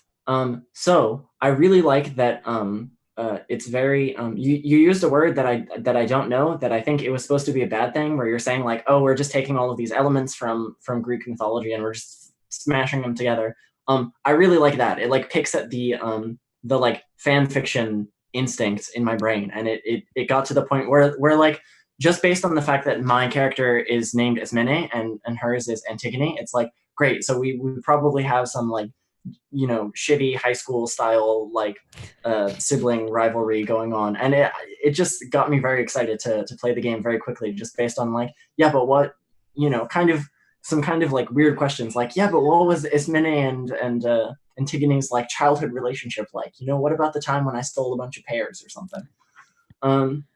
The plums that were in the icebox. Huh? The plums that were in the icebox. Yeah. They're always in the icebox and they're never there anymore. Yeah, the term that you were talking about is called anachronistic. And that means it's outside of the time space. It's usually applied to, and again, a major nerd here, usually applied to Society for Creative Anachronism. All those guys who run fairs and fight jousts across the country. That's cool. Well, you learn something every day. Yep. Okay, so one thing I kind of didn't like was the I didn't really understand the kind of like logic behind the dice mechanics. And one thing is that because you're always rolling basically against yourself, it creates like, I figured out midway through that actually you're more likely to succeed if you're rolling a d4, because ties go to the player, and with a d4 you're just more likely to tie.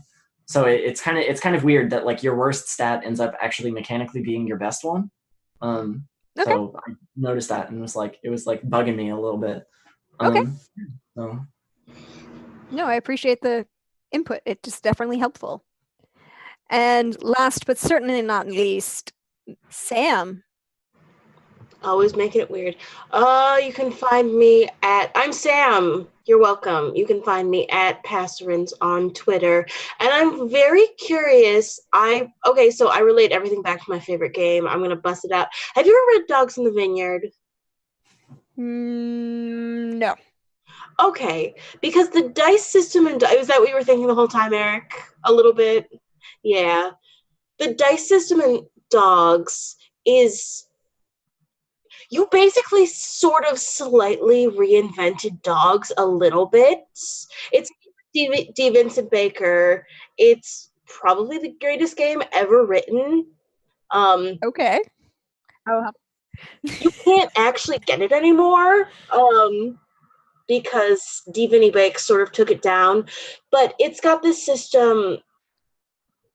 Oh my god, it's so hard to explain. Eric, can you unmute yourself on the stream and help me explain this? Yeah, okay. Hey, everybody. Hi, Eric. Hey. This is the God from the machine. This is this is the machine God speaking to you all. Yes, the curtain has been pulled back. 7 times. Run Slash Plays like 7 times, and it's still really hard to explain the dice system. It's the thing you have to understand about the dice system, like the most important part is that it's like playing poker, and the only thing you can do is if you lose, you could raise the stakes and push it. But by doing that, you must escalate and make something happen in a different way. So if you want, the way you were combining your 2 stats is very, very Dogs. Because to do anything is Dogs. You have 4 stats in Dogs, and you're just combining the different things. So to shoot something is what is it, like heart and mind, or like heart and agility or something like that. Hold on. I'm pulling up like the spreadsheet of all of my various Dogs characters ever. And I'm going to put it in a screen cap. So this is what a stat block would look like for Dogs. This is my life character. I'll share that. Do you want me to share this in Twitch chat or? Sure. So one of the things about Dogs is that if you explain it abstractly, it sounds very, very complicated. But if you just see it being played, it makes perfect sense. Yeah, hold on. Oh, there's a really good actual play of it with Adam Coble, Austin Walker, Matt Mercer, and I don't know who the fuck else. Yeah, I heard. I've seen that on YouTube. I haven't actually looked at it up yet. Well, the idea is that this harkened back to it. I'm agreeing with Sam. I was gonna if after the stream I was gonna mention I literally had such a real close. I was gonna ask if you played Dogs in the Vineyard before, because it definitely had you were literally reinvented the best game. That's you're on your own. You independently are you struck gold in a way of that sort of idea. I really cool. Appreciate that compliment. Yeah. Yeah.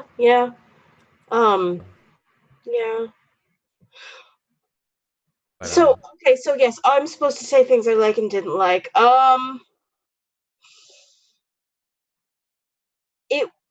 Okay, so things that I liked. I don't like puzzles, but I did not mind solving this puzzle just because I know enough about dead Greek dudes to have just cut to the end of that puzzle.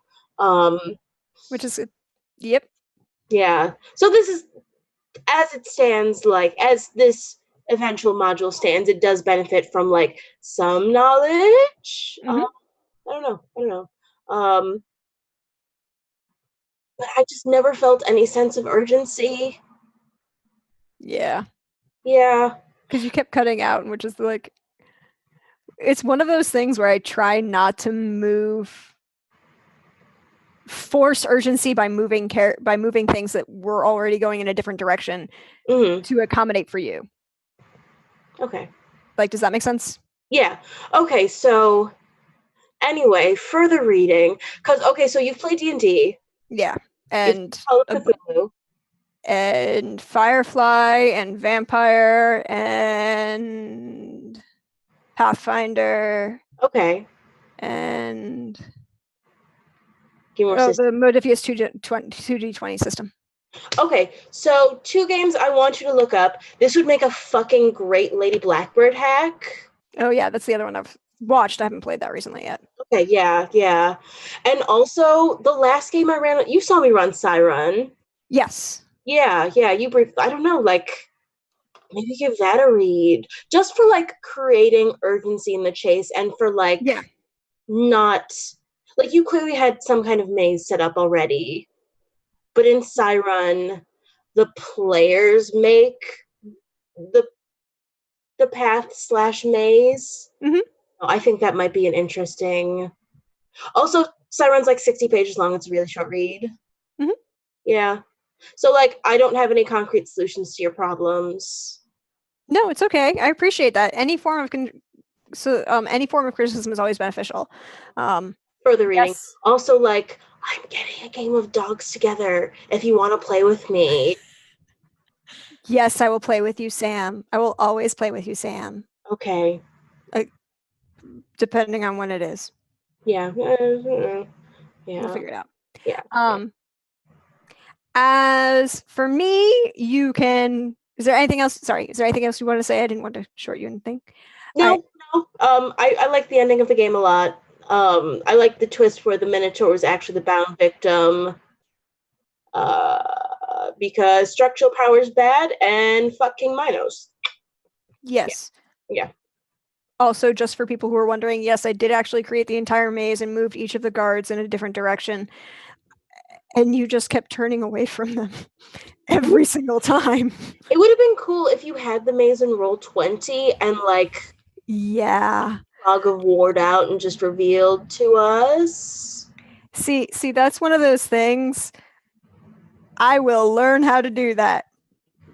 I mean, like, I can put static images in there, but I'm not 100.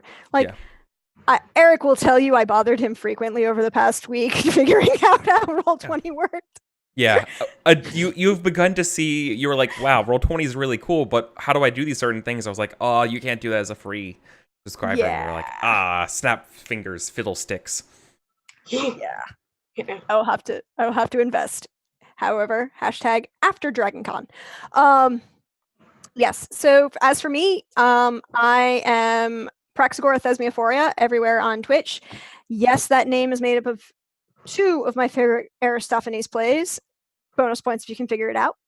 And on you can find me on Twitter at Deirdre Donlin, where I talk about classics and RPGs. Occasionally, you will find me on Fridays hanging out with Eric on Greg's Firefly channel, or a Firefly game. And other things are happening that I can't talk about yet. So stay tuned. Check my Twitter. I'll let you know what happened. But thank you all for hanging out. And is there anything else you would like? But also feel free, if you're in the Twitch chat, to whisper me and give me any positive or feedback you can think of. I really appreciate it. Have a good night, all. Enjoy yourselves. Good night.